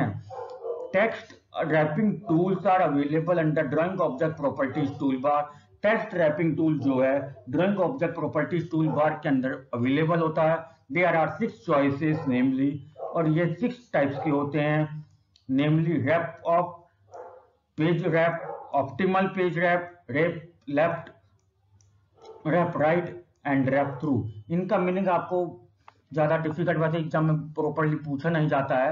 इसमें रैप ऑफ का मतलब है कि आपको इमेज के ऊपर नीचे लिखना है। पेज रैप का मतलब है आपको एक पेज पर इमेज लगानी है और एक पेज पर टेक्स्ट लिखना है। सेकंड और थर्ड आता है means optimal page wrap. Optimal page wrap में मतलब है आपको इमेज आपको पीछे चली जाएगी, फीकी पड़ जाएगी, और आपने जो टाइपिंग मैटर है वो आपका टॉप पेज शो होगा। इमेज आपकी बिहाइंड में रहेगी, टेक्स्ट आपको ऊपर रहेगा। रैप लेफ्ट का मतलब है आपको, रैप लेफ्ट का मीन्स है कि आपको इमेज जो आपने लगाई है उसके लेफ्ट हैंड साइड में लिखना है। रैप राइट का मतलब है आपको इमेज के राइट हैंड साइड में लिखना है। और रैप थ्रू का मतलब है आपको इमेज के पूरी प्रॉपर ऑर्डर में लिखना है। आपने इमेज फिक्स कर दी, लेफ्ट से राइट में आप प्रॉपर लिखेंगे, इमेज के ऊपर आ रहा है आने दो, थ्रू लिखेंगे, रैप थ्रू होगा ये। जैसे आपको यहाँ बताया गया है आपको कैसे कर सकते हैं।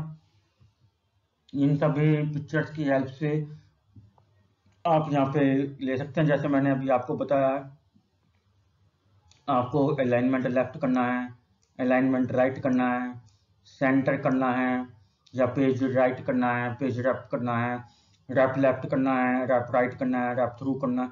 ये सभी चीजें, ये सिंबल्स आपको यहाँ पे इन सभी चीजों के लिए क्या है आपको बताए गए हैं। जिन चीजों के लिए आपको यूज करना है, किसमें यूज करना होगा आपको, अलाइनमेंट वाले मेथड में और टेक्स्ट रैपिंग वाले। स्टूडेंट, सबसे पहले हम बात करेंगे टेम्पलेट। टेम्पलेट क्या होता है? टेम्पलेट एक ओपन ऑफिस राइटर में डॉक्यूमेंट्स को क्रिएट करने के लिए, उसको अट्रैक्टिव बनाने के लिए एक फीचर है जो ओपन ऑफिस राइटर में प्रोवाइड किया गया। जब भी आप ओपन ऑफिस राइटर पर वर्क करते हैं, अपने डॉक्यूमेंट को क्रिएट करते हैं, तो आपने कुछ टॉप लेवल पर कुछ मेन्यूज आपने देखे होंगे, जैसे file, edit, these are the menus and there are various several pre-designed documents which we can use to create a document in by using OpenOffice Writer. OpenOffice Writer का प्रयोग करते समय, अपने OpenOffice Writer का यूज करते समय हम अपने जब डॉक्यूमेंट्स को क्रिएट करते हैं तो वहां पे पहले से ही कुछ हमारे पास डॉक्यूमेंट्स के फॉर्मेट पहले से ही बने होते हैं। उन प्री डिजाइंड फॉर्मेट्स को ही हम टेम्पलेट्स कहते हैं। तो how do we create a template? तो we start create your own template and save the styles and appearance of a document for future use. आप अपने टेम्पलेट को, अपने रिक्वायर्ड टेम्पलेट को क्रिएट कर सकते हैं एंड सेव द स्टाइल्स, उनमें कुछ ना कुछ स्टाइल्स अप्लाई कर सकते हैं and appearance of a document for future use. और आपके डॉक्यूमेंट, वो टेम्पलेट्स कैसे अपीयर होंगे, इसको फ्यूचर में अपने किसी भी डॉक्यूमेंट में अप्लाई करने के लिए आप उनको सेव कर सकते हैं और फ्यूचर में किसी भी डॉक्यूमेंट में उसको अप्लाई करने के लिए उनका यूज कर सकते हैं। तो यहाँ पे मैं आपको कुछ स्टेप्स बता रहा हूँ, जिन स्टेप्स का यूज करके आप अपने ओपन ऑफिस राइटर में डॉक्यूमेंट्स को क्रिएट कर सकते हैं और फ्यूचर में उन टेम्पलेट्स को यूज करने के लिए आप उनको सेव भी कर सकते हैं। फर्स्ट स्टेप है ओपन द डॉक्यूमेंट उस template is to be created. सबसे पहले आपको एक वो डॉक्यूमेंट ओपन करना है जिसमें आपको या जिस डॉक्यूमेंट के लिए आपको टेम्पलेट क्रिएट करना चाहते हैं। From the main menu bar ऊपर जो टॉप लेवल पे मेन मेन्यूज आपको दिए गए वहां से फाइल पे जाना है and then click on templates and then save. The save as template dialog box appear. जब आप सेव एज पे क्लिक करेंगे, सेव पर क्लिक करेंगे तो आपका save template dialog box appear होगा। Type the name of the template in the template name text box. आपको उस डायलॉग बॉक्स में, टेम्पलेट डायलॉग बॉक्स में अपना टेम्पलेट का नाम देना है जिस नाम से आप अपने टेम्पलेट को सेव करना चाहते हैं। Select category of the template. जैसे ही आप अपने टेम्पलेट को कुछ ना कुछ नाम देंगे तो वहां पे आपको काफी सारी कैटेगरीज आपको टेम्पलेट्स की मिलेंगी। उनमें से किसी भी एक कैटेगरी में आप अपने सिलेक्ट करें कि आप जो टेम्पलेट क्रिएट करें वो किस कैटेगरी के अंदर में आता है। जैसे एजुकेशन की कैटेगरी है, ई कॉमर्स की कैटेगरी है, ऑनलाइन शॉपिंग की है, म्यूजिक की है, मूवीज की है, कार्टून्स की है। इस टाइप से आपको काफी सारी कैटेगरीज वहां पे मिलेंगी। A category is just like a folder that helps to organize the templates. Category कुछ नहीं, कैटेगरी एक फोल्डर की है, एक फोल्डर है जो आप सभी के डॉक्यूमेंट्स को प्रॉपर तरीके से ऑर्गेनाइज करने के लिए और उनको यूज करने के लिए आपकी हेल्प करता है। Some of the categories are, open office writer में कुछ कैटेगरीज जो आपको दी गई हैं उनके नाम मैं यहाँ पर आपको बता रहा हूँ। माई templates, business templates, online business documents, and presentation. These are the some categories which are given in the OpenOffice Writer, and various other categories are also included in it, like online shopping, education, entertainment, music, movies, और भी काफी सारी categories आपको वहां पे मिल जाएंगी। इन सभी option को फॉलो करने के बाद click and select set as default template check box to make the current template as the default template.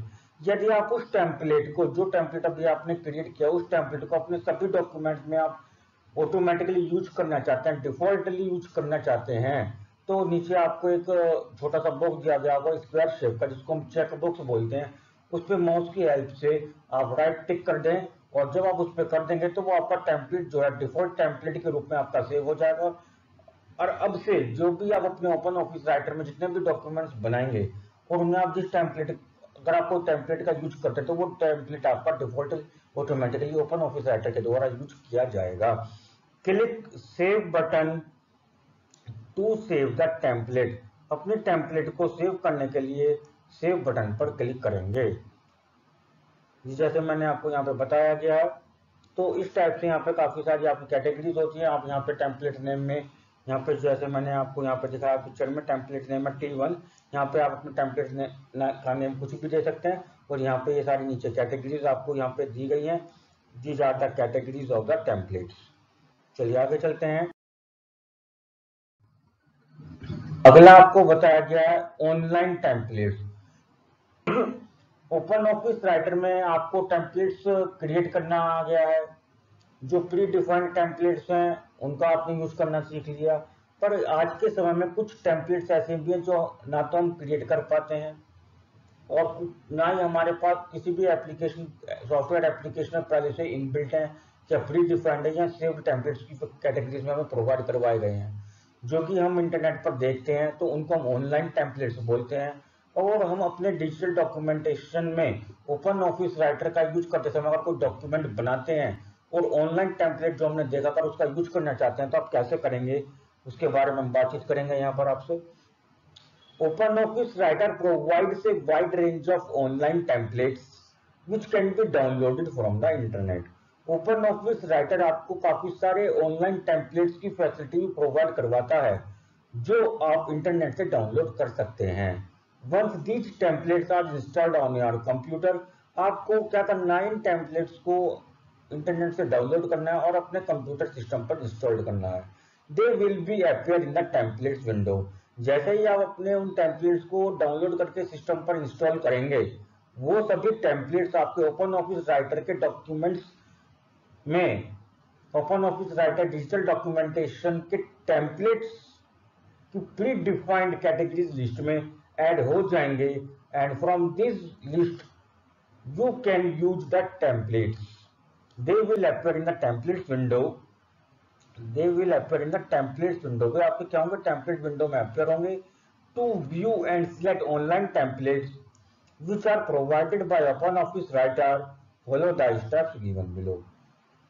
यदि आप उन टेम्पलेट्स को देखना चाहते हैं, अपने डॉक्यूमेंट में उन टेम्पलेट्स का प्रयोग करना चाहते हैं, तो कुछ स्टेप्स OpenOffice Writer के आपको फॉलो करने होंगे.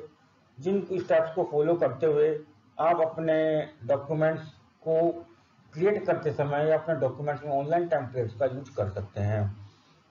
स्टेप नंबर 1 है आपका, from main menu bar of the open office writer. Open office writer के मेन मेन्यू बार से select file, templates and manage templates. आपको क्या करना है, फाइल पर जाना है, then click on templates and then click on manage templates. When you click on the manage templates option, the template dialog box will be displayed. Template, जब आप manage template पर क्लिक करेंगे तो आपका एक template dialog box डिस्प्ले होगा, open होगा. Click on browse online template button on the bottom left. आपको उस template box dialog box में सबसे नीचे bottom left hand side पर, लेफ्ट हैंड साइड पर सबसे नीचे एक आपको ब्राउज ऑनलाइन टेम्पलेट का बटन मिलेगा. आप उस पर क्लिक करेंगे, ब्राउज वाले बटन पे. ब्राउज बटन पे जब आप क्लिक करेंगे तो जो आपने ऑनलाइन टेम्पलेट डाउनलोड करके इंस्टॉल करे थे वो आपके ओपन हो जाएंगे. The official template page of the open office writer will open in the browser. जितने भी आपने ऑनलाइन टेम्पलेट डाउनलोड करे थे, जो ओपन ऑफिस राइटर ने वो सभी टेम्पलेट्स को डाउनलोड करके इंस्टॉल करके जहां एक पेज पर सिलेक्ट करे थे, सेव करे थे, वो पेज आपको ओपन हो जाएगा और वहां से अपने टेम्पलेट को आप सिलेक्ट कर सकते हैं और डॉक्यूमेंट में यूज कर सकते हैं. These are the steps which you can follow to apply the online templates in an document when you create a document by using OpenOffice Writer.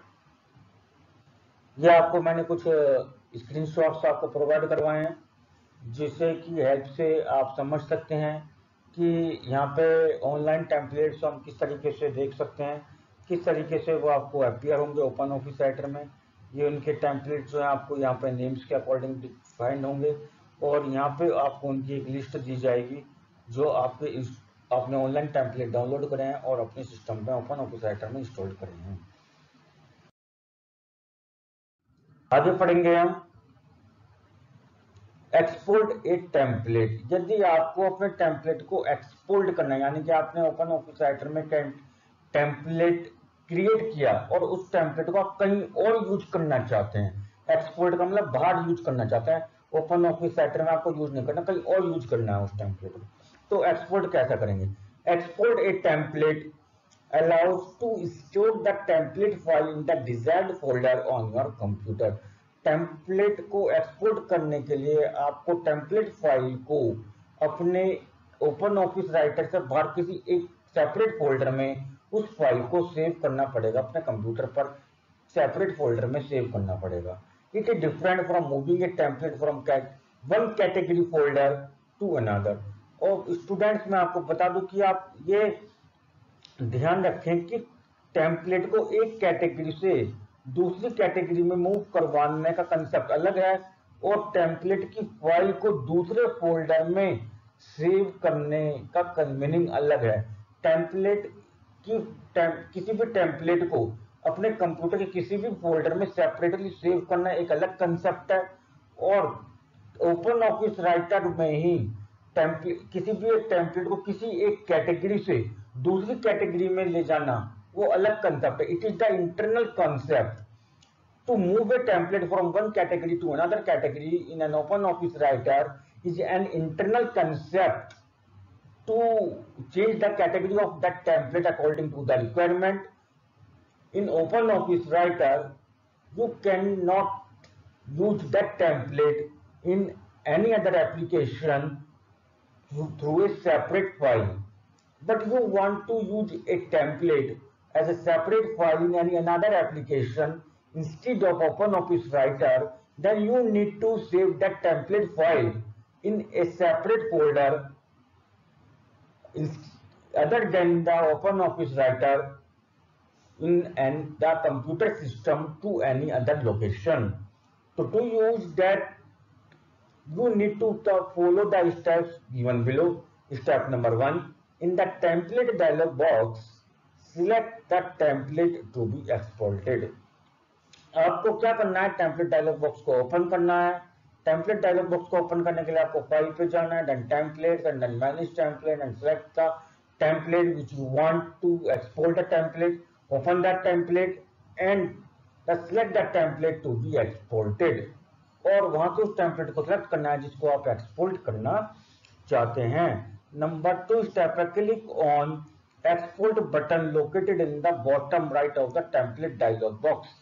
Template dialog box के right hand side के bottom में जो export button बना हुआ है उस पर click करना है, then the select path dialog box appear, और आपका एक डायलॉग बॉक्स अपीयर होगा जिसमें आपको बताना है कि उस टेम्पलेट को आप कहां सेव करना चाहते हैं। Select the folder and press on okay button. आपको अपने कंप्यूटर सिस्टम पर जहां से भी ओपन ऑफिस राइटर से अलग अपने पूरे कंप्यूटर पर जिस फोल्डर में भी उस टेम्पलेट को सिलेक्ट करना है उस फोल्डर को ओपन करेंगे और वहां पे ओके बटन पर क्लिक कर देंगे। The selected template will be exported in that folder and the confirmation dialog box will open. और आपका सिलेक्टेड टेम्पलेट जो है, जो फोल्डर आपने सिलेक्ट करा था उस फोल्डर में सिलेक्ट एक्सपोर्ट हो जाएगा, सेव हो जाएगा, और एक कंफर्मेशन डायलॉग बॉक्स आपको डिस्प्ले हो जाएगा स्क्रीन पर कि आपका ये टेम्पलेट इस वाले फोल्डर में इस नेम के साथ सेव हो चुका है और एक्सपोर्ट कर दिया जा चुका है। And your exportation of template is completed. You can use that template in another application in any computer system. जैसे मैंने अब आपको यहाँ पे दिखाया है, यहाँ पे स्टेप्स का आपको यूज करा गया कि आपने मान लीजिए ये फर्स्ट टेम्पलेट जो है अपने उस टेबल ऑफ कंटेंट जिसको शॉर्टकट में TOC भी बोलते हैं।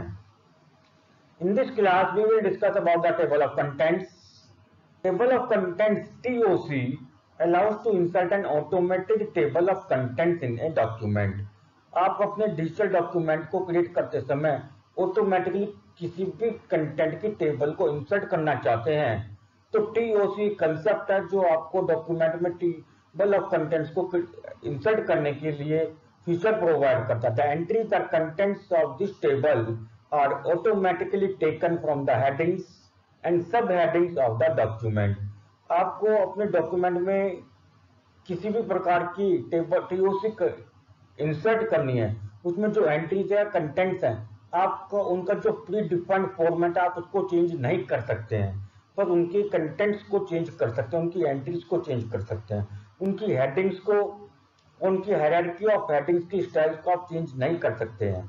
Before creating table of contents को क्रिएट करने से पहले you need to first understand the concept of hierarchy of headings. आपको ये समझने की जरूरत है कि हेडिंग्स की हायरार्की किसको कहते हैं। What is the concept of hierarchy of headings? Headings की हायरार्की का कंसेप्ट क्या है?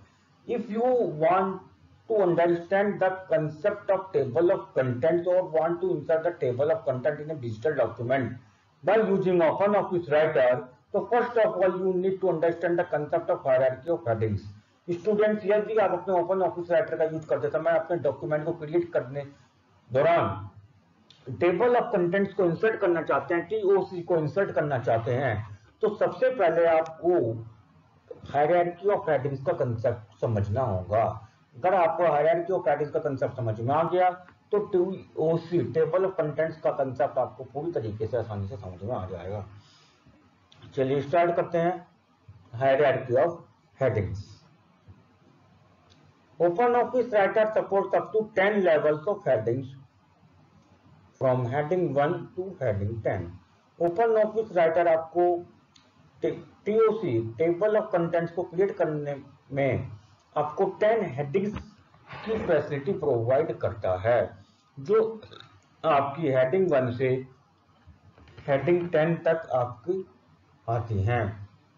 These headings are applied to the headings of a document, और ये सभी हेडिंग्स जो हैं आपकी हेडिंग्स, देन सब हेडिंग, देन सब ऑफ दैट सब हेडिंग्स, ये सब हेडिंग्स के रूप में आपके डॉक्यूमेंट्स में अप्लाइड होती रहती हैं।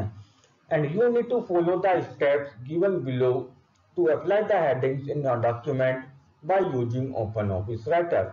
आप अपने ओपन ऑफिस राइटर में इन हेडिंग्स को अप्लाई करने के लिए कुछ स्टेप दिए गए हैं मेरे द्वारा, जिनको मैं यहाँ पे आपको बताना चाहूंगा। उनको फॉलो करें और हेडिंग्स के लेवल को और कैसे उनको डॉक्यूमेंट्स में अप्लाई करना है, इनको समझने की कोशिश करें। चलिए स्टार्ट करते हैं। Create a new document in open office writer and enter the text heading 1 to heading 10। आपको क्या करना है, ओपन ऑफिस राइटर में न्यू डॉक्यूमेंट को क्रिएट करना है एंड एंटर द टेक्स्ट, और वहां पे टेक्स्ट एंटर करना है और उसमें उन सभी टेक्स्ट को, यानी कि जो भी आपने मैटर टाइप करा उसको हेडिंग 1 से हेडिंग 10 तक के लेवल में आपको कन्वर्ट करना है।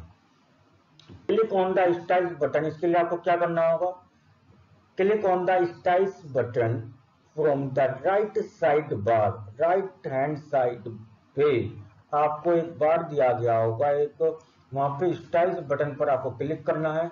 Click on paragraph styles and then heading. Styles पर जब आप क्लिक करेंगे तो वहां पे आपको पैराग्राफ स्टाइल मिलेगा, and then when you click on the paragraph style then you find the heading and click on the headings. Place the cursor on heading 1 as typed in the document। आपको heading 1 पर अपने mouse की help से click करना है, then click on heading 1 from the styles dialog box. और heading 1 को आपको इसलिए क्लिक करना है कि आपको हेडिंग 1 पे रखनी कौन सी हेडिंग है, एंड वो सभी हेडिंग को सिलेक्ट करेंगे वन बाय वन। जैसे कि आपको हेडिंग डायलॉग बॉक्स आपसे क्वेश्चन पुटअप करेगा और आपसे कहेगा कि हेडिंग 1 पे आपको कौन सी हेडिंग रखनी है, हेडिंग 2 पे आपको कौन सी हेडिंग रखनी है। इस तरीके से वो आपसे इंफॉर्मेशन पूछता रहेगा, आप उसको बताते रहिएगा। Repeat step 2 for words heading 2 to heading 10। और आपको ये सेकंड स्टेप और स्टेप 3 ये जब तक रिपीट करते रहना है जब तक आपका सभी डॉक्यूमेंट्स का सभी कंटेंट जितना आप अपने हेडिंग में कन्वर्ट करना चाहते थे हेडिंग 1 से हेडिंग 10 तक वो आपका कंप्लीट नहीं हो जाता है।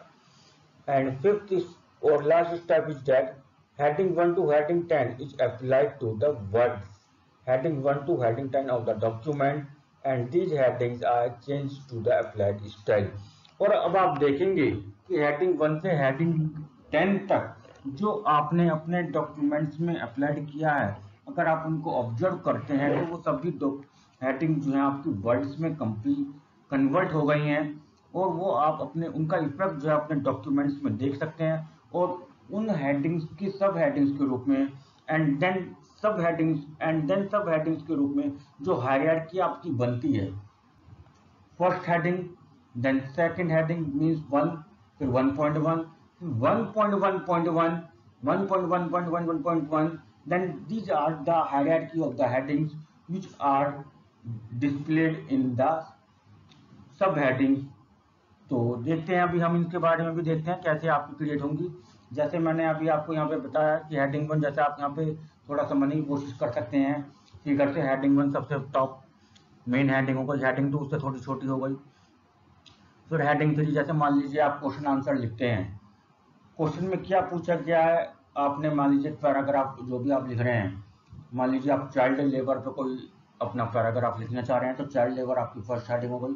उसके बाद आपने छोटी छोटी कुछ हेडिंग्स बनाई हैं, अपनी तरफ से पॉइंट्स बनाए हैं, तो वो सभी हेडिंग्स आपकी हेडिंग 2, 3, 4, 5, 6 का हिस्सा होंगी। These are the sub headings. आगे देखते हैं क्रिएट टेबल ऑफ कंटेंट्स। अब बात आती है कि आप अपने ओपन ऑफिस राइटर में टेबल ऑफ कंटेंट्स TOC को कैसे क्रिएट करेंगे। Once style document is created, follow the steps given below to insert the TOC in a document. जैसे ही आपका एक डॉक्यूमेंटेड स्टाइल सभी स्टाइल के सभी फॉर्मेटिंग और सभी पोजीशंस ऑफ इमेज के साथ क्रिएट हो जाता है, आपको अब उसमें टेबल ऑफ कंटेंट्स को क्रिएट करना है कुछ स्टेप्स जो नीचे दिए गए हैं उनका यूज करते हुए। फर्स्ट है ओपन द फाइल। सबसे पहले आपको उस फाइल को ओपन करना है जिसमें आपको TOC इंसर्ट करना चाहते हैं, क्रिएट करना चाहते हैं। Second, assign proper heading styles to the various headings in a document from styles dialog box. Styles dialog box पर जा करके आपको अपने सभी हेडिंग स्टाइल्स को वहाँ पे कन्वर्ट करना। For example, assign the heading styles in the file. आप अपनी फाइल में या जिस डॉक्यूमेंट में आप हेडिंग टीओसी क्रिएट करना चाहते हैं उसमें जो भी आपकी हेडिंग्स रहेंगी वहाँ पे आप अपने सारे हेडिंग्स की स्टाइल्स को बता दें, क्या क्या डिटेल्स आपको कौन सी हेडिंग में डालनी है, ये सब आपको उसको असाइन करना होगा। Third, place the cursor at the position where table of contents is to be inserted in the document. अब आप अपने डॉक्यूमेंट में जिस पोजीशन पर भी टीओसी को इंसर्ट करना चाहते हैं अपने माउस को वहां लेकर पहुंचिए। माउस से वहां क्लिक करिए फ्रॉम द मेन मेन्यू। अब क्या करना है, मेन मेन्यू में जाना है। मेन मेन्यू में कौन से मेन्यू पे जाएंगे, सिलेक्ट इंसर्ट पे जाएंगे and then table of contents and insert. First you need to click on the insert and then click on table of contents and index and then table of contents and then index और bibliography. When the table of contents, index and bibliography dialog box will be displayed. जब आप table of contents, index और bibliography पर click करेंगे तो आपका table of contents, index and bibliography dialog box open होगा। By default the type tab will be selected with preview of the TOC on the right hand side of the dialog box. जब आपका bibliography और index dialogue box open होगा तो वहां पे आपका वो सारी हेडिंग्स असाइंड हुई भी आपको दिखाई देंगी जो आपने पहले से असाइंड करी थी, और उसका एक प्रीव्यू आपके डॉक्यूमेंट में कैसे अप्लाई होगा, कैसे उसका इफेक्ट आपको अपने डॉक्यूमेंट में दिखाई देगा, उसका एक प्रीव्यू आपके उस डायलॉग बॉक्स के राइट हैंड साइड में आपको दिखाई दे रहा होगा। आप वहाँ पे देख सकते हैं और उसके बाद उसको अप्लाई कर सकते हैं। जैसे मैंने आपको यहाँ पे बताया गया है, तो यहाँ पे आपका जो यहाँ पे आपको थोड़ा सा देख सकते हैं आप जूम करके कि जो ये है आपका यहाँ पे टीओसी का आपका प्रीव्यू यहाँ पे दिखाई दे रहा है। ठीक है, देखते हैं अभी हम आगे लास्ट स्टेप पर क्लिक ऑन ओके बटन। उसके बाद आप ओके बटन पर क्लिक कर देंगे तो table of contents TOC will be inserted in the document. आपका जो टेबल ऑफ कंटेंट्स है वो आपके डॉक्यूमेंट में इंसर्ट हो जाएगा and appear like as shown in the figure in the document. और टीओसी जो आपका क्रिएट होगा वो आपके डॉक्यूमेंट में कुछ इस तरीके से शो होगा। इसमें हम देखते हैं जैसे IT application is the main heading, 1 2 3 4 and 5 is the subheadings. Under the point 5 IT in education, 4 points are mentioned. A, B, C, D are the subheadings of the heading point number 5. Means these are the hierarchy of the headings. Means IT application is the main heading. First, second, third, fourth and fifth are the subheadings for the main heading. And A, B, C, D under category point 5 are the subheadings of the heading point number 5. So this is the subheading of the main heading IT application. So these are the hierarchies of the headings in the table of contents. But students, you need to remember that the formatting cannot be changed in the TOC. Its format cannot be changed or cannot be edited or cannot be modified. You can only edit the matter. Typing contents means आपकी headings का style, heading names and page number only. Otherwise, you cannot change any type of modification.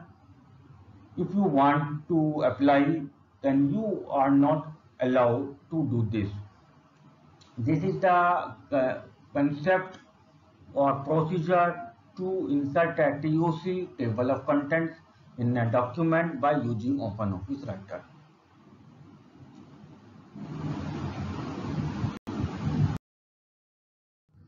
आगे देखते हैं अब हम maintain table of contents. आपको अपने document में टेबल ऑफ कंटेंट्स TOC को इंसर्ट करने के बाद उसको मेंटेन करना भी आना चाहिए। Maintain table of contents TOC consist of updating the TOC and deleting TOC। मान लीजिए आपको अपने TOC को अपडेट करना है, यानी कि जैसा कि अभी मैंने आपको बताया था, आपको हेडिंग्स की नेम्स चेंज करने पड़ गए, आपको पेज नंबर चेंज करना पड़ गया, आपको हेडिंग्स की स्पेलिंग्स चेंज करनी पड़ गई। These are the concepts of updating the TOC. To update a TOC manually, follow the steps. किसी भी डॉक्यूमेंट में TOC को इंसर्ट करने के बाद उसको अपडेट करना काफ़ी आसान है। आपको 2 स्टेप्स को फॉलो करना है। First, right click on anywhere in the TOC। सबसे पहले आपको उसको TOC को एक्टिवेट करना है, एक्टिव करना है, सिलेक्ट करना है। उसके लिए आपको क्या करना है, TOC पर कहीं पर भी राइट क्लिक करेंगे। Second, from the popup menu select update index option. Popup menu पर राइट क्लिक करेंगे और अपडेट इंडेक्स ऑप्शन पर आप जाएंगे। Writer updates the TOC so as to reflect any changes made in the document। Open office writer आपका editing mode में TOC को update mode में ओपन करेगा एंड द रिफ्लेक्ट, और जो भी आप उसमें चेंजेस करना चाहते हैं वो आप उसमें चेंजेस कर सकते हैं। And the reflected changes in the TOC is to be shown to you। और जो भी आप चेंजेस करके उसमें ओके करेंगे वो सभी चेंजेस आपको रिफ्लेक्ट होंगे जैसे आप ओके बटन पर क्लिक करेंगे। These are the simple steps to maintain a TOC or update a TOC after creating a TOC, means table of contents in a document by using OpenOffice Writer। Student, मान लीजिए जब आपने TOC तो create कर दिया अपने document में, पर आपको अब रिक्वायरमेंट है कि मुझे डॉक्यूमेंट में TOC की जरूरत ही नहीं है, गलत इंसर्ट कर दिया तो आपको डिलीट करना पड़ेगा TOC। तो to delete a TOC from the document, right click on the table. आपको टेबल पर राइट क्लिक करना है, यानी कि TOC पर राइट क्लिक करना and select delete index option from the popup menu. आप जब TOC पर राइट क्लिक करेंगे तो आपका एक पॉपअप बॉक्स जो ओपन होगा, छोटा सा डायलॉग बॉक्स जो ओपन होगा, उसमें आपके काफ़ी सारे नेम्स लिखे हुए आएंगे। वहाँ से आपको डिलीट इंडेक्स वाला ऑप्शन को सिलेक्ट करना है, उस पर क्लिक करना है and TOC will be deleted bye the open office writer. Student, हमारा TOC का जो कंसेप्ट है वो यहीं पे कंप्लीट होता है, और यहाँ पे आपको मैंने यहाँ पे दिखाया भी है कि आपके जो एडिट करना चाहते हैं तो आप किस टाइप से एडिट करेंगे, अगर आप डिलीट करना चाहते हैं तो किस टाइप से आपको डिलीट करेंगे। इस टाइप से आपका TOC यहाँ पे आपके डॉक्यूमेंट्स में इंसर्ट होने के बाद डिस्प्ले होगा, और एडिटिंग करने के लिए इस तरीके से आपका डिस्प्ले होगा। तो स्टूडेंट्स, TOC का टॉपिक हमें केवल इतना ही पढ़ना था। आपके डिजिटल डॉक्यूमेंटेशन के सिलेबस में TOC, तो सबसे पहले मेल मर्ज को समझने से पहले हम मेल मर्ज के बारे में आपको कुछ इंट्रोडक्शन बताना चाहते हैं। तो देखते हैं। Mail merge feature automatically merge a common text with a set of data coming from database to produce unique letters.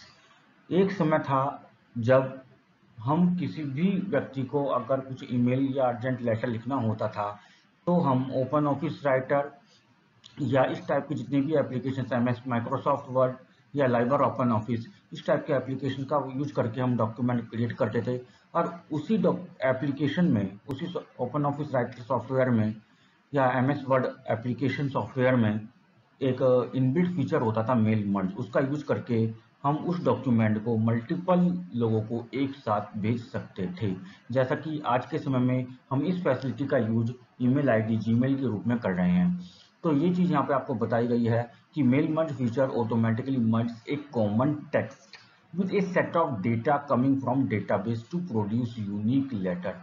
एक यूनिक लेटर को प्रोड्यूस करने के लिए जो आपके डेटाबेस में, यानी कि आपकी कॉन्टैक्ट्स की लिस्ट में जिनके नंबर्स हैं, जिनके एड्रेस हैं, उन सभी रिसिपेंट्स को, उन सभी रिलेटिव्स को, उन सभी फ्रेंड्स को एक सिंगल लेटर, एक कॉमन लेटर आपको भेजना है। तो ये क्या करता है, ऑटोमेटिकली अपने टेक्स्ट को मर्ज कर देता है। This is the facility of the mail merge which is provided by the open office writer. Second is mail merge is a technique to merge text with addresses to create personalized letters। और सभी recipient के अलग अलग letters को और उनके envelopes को with और उनके एड्रेस के साथ उनके एनवेलप्स को तैयार करने में मेल मर्ज एक ऑटोमेटिकली फीचर प्रोवाइड करता है। आपको केवल क्या करना है, यहाँ पर आपको केवल डॉक्यूमेंट क्रिएट करना है और जिन जिन रिसिप्टेंट्स को, जिन जिन रिलेटिव्स को आपको वो लेटर भेजना चाहते हैं, वो डॉक्यूमेंट भेजना चाहते हैं, आपको उनको सिलेक्ट करना है। And the remaining work is the automatic work which is being done by the OpenOffice writer to complete the process of mail merge। अब हम समझेंगे कि मेल मर्ज है क्या। Mail merge is a way to take same text you have written and send it to a whole bunch of people। Mail merge एक वो तरीका है जिसमें आप कोई भी एक टेक्स्ट, कोई भी मैटर टाइप करते हैं और उस मैटर को काफी सारे लोगों को भेजना चाहते हैं। You can use mail merge can take a list of peoples mailing address. आप इस चीज को करने के लिए मेल मर्ज फीचर का यूज कर सकते हैं, जिसमें आपके मेलिंग एड्रेस की लिस्ट में उन सभी पीपल की, उन सभी लोगों की लिस्ट होगी जिसको आप अपना डॉक्यूमेंट भेजना चाहते हैं एंड जनरेट लेबल्स, और वहाँ की लिस्ट से सेलेक्ट करके आप अपने लेबल्स को, अपने एनवेलप्स को रिसिप्टेंट के एड्रेस के साथ जनरेट कर सकते हैं।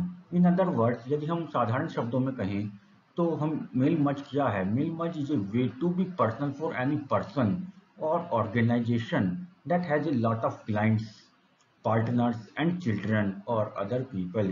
मेल मर्ज एक वो व्यक्तिगत बातचीत करने का तरीका है जब हम किसी से व्यक्तिगत रूप से, सांस्कृतिक रूप से यानी कि फॉर्मल लेटर्स के रूप में, या ऑर्गेनाइजेशन या इंडस्ट्रीज हमारी चल रही हैं, कोई हम बड़े फर्म्स में काम कर रहे हैं तो हमारे क्लाइंट्स हैं, हमारे फैमिली मेंबर्स हैं, हमारे रिलेटिव्स हैं, हमारे क्लासमेट्स हैं। तो इन सभी लोगों से फेस टू फेस कम्युनिकेशन ना करके, अर्जेंटली रिटन कम्युनिकेशन करके, डॉक्यूमेंट के द्वारा कम्युनिकेशन करके एक जो प्रोसेस फॉलो किया जाता है वो है मेल मर्ज।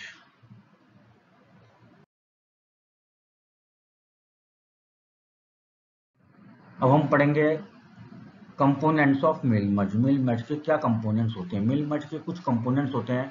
आपके मेल मर्ज के 3 कंपोनेंट्स यहाँ पर बताए गए हैं। First, main text document. It contains the main body of your letter. जो भी आपको लेटर भेजना है अपने रिसिप्टेंट्स को, उसमें जो भी आप कंटेंट लिखना चाहते हैं, body of the letter, it is the main text document which contains field names and merge instructions। The basic information in the main document remains same। आपको अपना कंटेंट लिखना है, जो भी आपको इन्फॉर्मेशन वहाँ पे देना चाहते हैं। फील्ड नेम्स, किस किस व्यक्ति को भेजना है उसके लिए वहाँ पे फील्ड नेम होता है। और मर्ज इंस्ट्रक्शंस, और वो कैसे वर्क होगा उनके लिए कुछ इंस्ट्रक्शन वहाँ पे दी गई होती हैं। Second component is address database which is also known as data source. It stores the information to be brought into the main document. ये इंफॉर्मेशन आपकी जो मेल मर्ज का फीचर है आपके एप्लीकेशन ओपन ऑफिस राइटर में, उसमें people की जो लिस्ट होती है उसमें सेव होती है, जो पहले से ही आपको सेव करनी होगी, आपके द्वारा सेव करी जाएगी और उसको मेन डॉक्यूमेंट में रिट्राइव करा जाएगा, मेन डॉक्यूमेंट में लेकर आया जाएगा। The data source table contains A column for each category of the information. प्रत्येक कैटेगरी की इंफॉर्मेशन के लिए आपको एक यहाँ पे टेबल में कॉलम्स को कंटेन्स करता है। Header row is the first row of a table. Table की जो फर्स्ट रो है उसको हेडर रो बोलते हैं। इट कंटेन्स फील्ड नेम्स, जिसमें सारे फील्ड्स के नेम होते हैं, जैसे आपका हेडिंग्स होती हैं, serial number, name, address, date of birth. These are the field names and are also known as the header row because it is the first row of a table which indicate the types of information in each column। और ये indicate करता है कि आपके कौन से column में किस प्रकार की वैल्यूज आपको दी गई हैं। This is the second component of mail merge. Third component of mail merge is Writer. The Writer uses a main text document and a address database to produce a merged document। आपको अपने mail merge के process को complete करने के लिए आपको क्या करना होगा, एक टेक्स्ट डॉक्यूमेंट को राइटर के द्वारा ओपन करना होगा, उसको लिखना होगा एंड एड्रेस ए डेटाबेस, और वहाँ पे जितने रिसिप्टेंट्स को आप वो डॉक्यूमेंट सेंड करना चाहते हैं उन सभी के एड्रेस को वहाँ पे डेटाबेस सेलेक्ट करके उनको मर्ज करना होगा। These are the components of mail merge which we can use to complete the process of mail merge by using OpenOffice Writer।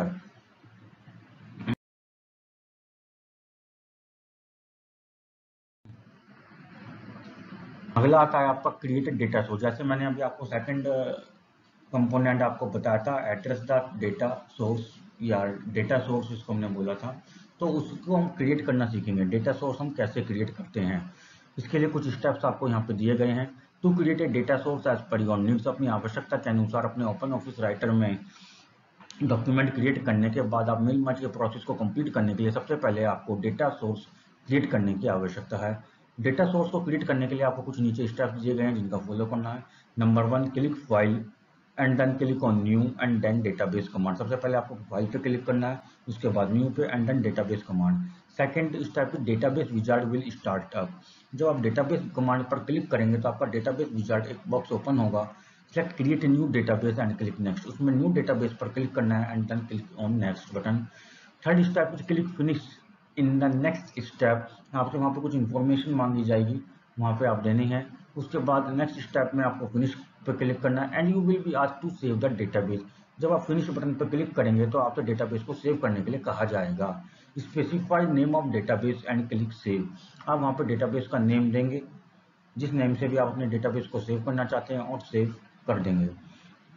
When you have specified the name for your new database, you will be taken to database window. जब आप अपने database को जो आपने create किया third step में उसको save कर दिया तो आपकी डेटाबेस विंडो ओपन हो जाएगी।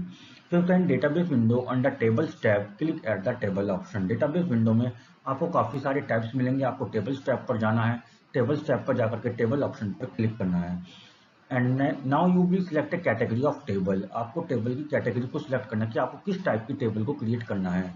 You find that there are some predefined samples in your own database table. अपने डेटाबेस जो आपने क्रिएट किया उसमें काफ़ी सारे पहले से ही प्री डिफाइंड, पहले से डिजाइंड कुछ टेबल के सैंपल्स वहाँ पे आपको दिए गए होंगे। उन सैंपल्स के बेसिस पर आप अपनी टेबल की कैटेगरी को सिलेक्ट कर सकते हैं और टेबल को क्रिएट करना स्टार्ट करेंगे। Specify the name of your database table and click on finish. आप अपने डेटाबेस टेबल में नेम को स्पेसिफाई करेंगे, यानी कि आप अपने डेटाबेस टेबल को किस नाम से सेव करना चाहते हैं, और उसके बाद फिनिश बटन पर क्लिक करेंगे। After that you follow the step 8। Now you will be taken to data view of the table. अब आप टेबल के डेटा व्यू में जाएंगे आपको, यानी कि आपने टेबल में जो डेटा सेलेक्ट करा है या जो डेटा आपने सेव्ड करा है, या टेबल में जो भी डेटा आप एंटर करना चाहते हैं आप उसको विजुअलाइज करेंगे। विजुअलाइज फॉर्म में जाएंगे, डेटा को व्यू करेंगे। Where you can type the actual data for your table. यदि आपका डेटा पहले से सेव्ड है तो आप उसको देख सकते हैं, अगर चेंजेस करना चाहते हैं चेंजेस कर सकते हैं। यदि आपने टेबल में अभी तक डेटा को सेव नहीं करा है तो आप अपने टेबल में क्या करेंगे, डेटा को सेव करेंगे। You can type the actual data. क्या करेंगे आप, where you can type the actual data. Actual data को आप टाइप करेंगे फॉर योर टेबल, अपनी डेटाबेस टेबल में जो आप सेव कर चुके हैं पहले से।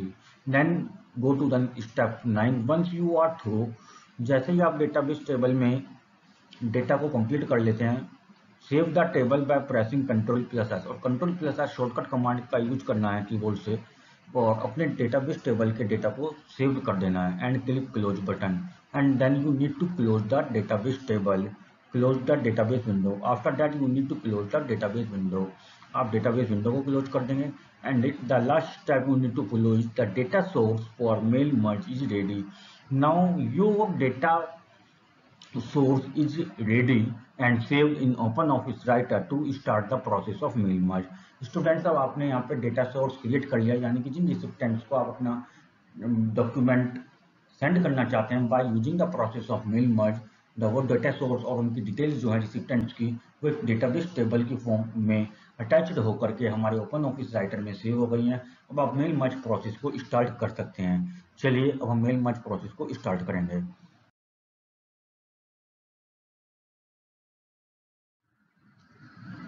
स्टार्टिंग मेल मर्ज को हम कैसे करता है, इसके लिए कुछ स्टेप्स को फॉलो करना होगा। To start the process of mail merge follow the steps which are given below. आपको कुछ नीचे स्टेप्स दिए गए हैं जिनको फॉलो करते हुए आपको मेल मर्ज के प्रोसेस को कंप्लीट करना है। फर्स्ट है open a new document in open office writer. Open office writer में सबसे पहले आप नए डॉक्यूमेंट को ओपन करेंगे। Type the text of main document.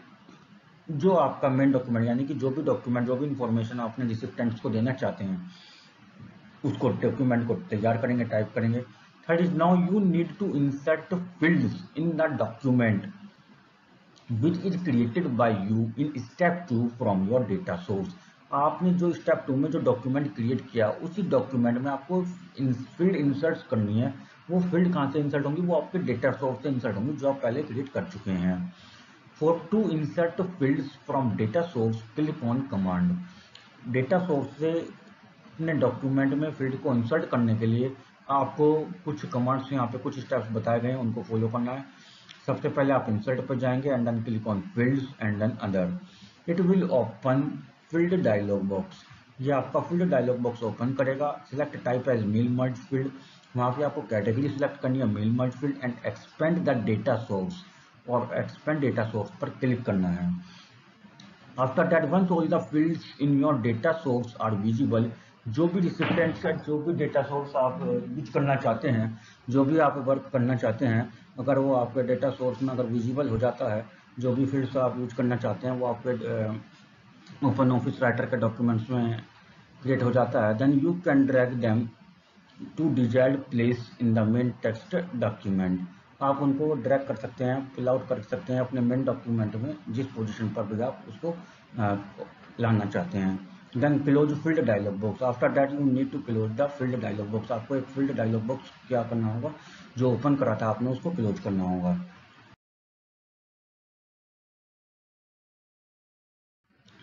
And then you need to follow the step 7. Now click on tools.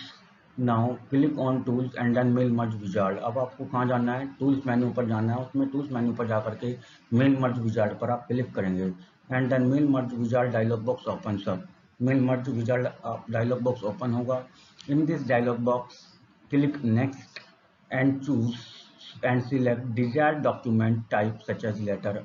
इस dialog box में आपको नेक्स्ट पर क्लिक करना है और जिस डॉक्यूमेंट कैटेगरी को आप सेंड करना चाहते हैं उसको आप वहाँ पे सिलेक्ट करेंगे। डॉक्यूमेंट डिजायर्ड डॉक्यूमेंट कैटेगरी में जाकर के, जैसे मैंने यहाँ पे आपका डॉक्यूमेंट कैटेगरी जो लिया है वो लेटर लिया है, and then is click in next. After that you need to click on the next button after selecting the document category such as letter. Now you can edit in the document. अब अपने document में कुछ edit कर सकते हैं। If you want to make changes in the main text document such as letter and then click next। अब आपके पास ये 9th स्टेप को फॉलो कर जब आप कर रहे हैं तो ये लास्ट ऑप्शन है। अगर आपने जो डॉक्यूमेंट क्रिएट किया था, जो भी आप अपने रिसिपिएंट्स को सेंड करना चाहते हैं, अगर आप उसमें कुछ चेंजेस करना चाहते हैं तो आप उसको कर सकते हैं। और उसके बाद नेक्स्ट बटन पर क्लिक करना है and then specify to save और प्रिंट द सेंड डॉक्यूमेंट। और आपको मेल मर्ज के प्रोसेस को कंप्लीट करने के बाद, इनको मेल करने के बाद आपको उन डॉक्यूमेंट्स को सेव करना है या प्रिंट करना है, आपको वहाँ पे बताना पड़ेगा एंड देन क्लिक फिनिश। और उसके बाद आप क्या कर देंगे, फिनिश बटन पर क्लिक कर देंगे and you will get the merged documents. और आपके जो डॉक्यूमेंट्स हैं वो मर्ज हो जाएंगे। तीनों स्टेप जो कंपोनेंट्स मैंने आपको बताए थे स्टार्टिंग में, कंपोनेंट्स ऑफ मेल मर्ज, वो तीनों कंपोनेंट्स यहाँ पे हमने 10 स्टेप्स में आपके यूज कर लिए हैं और वो आपके अब 11th स्टेप में मर्ज हो रहे हैं। जैसे आपने फिनिश बटन पर क्लिक करा and the process of mail merge is now complete. और आपका जो मेल मर्ज का प्रोसेस है वो ओपन ऑफिस राइटर का यूज करके कंप्लीट हो जाता है और आपका मेल सेंड हो जाता है। तो स्टूडेंट्स, आपका जो मेल मर्ज का कंसेप्ट था, जो टॉपिक था, वो यहीं पे कंप्लीट होता है। और इसी के साथ हमारा जो digital documentation part be subject specific skills का यूनिट 1 था, डिजिटल डॉक्यूमेंटेशन एडवांस, ये चैप्टर हमारा यहीं पे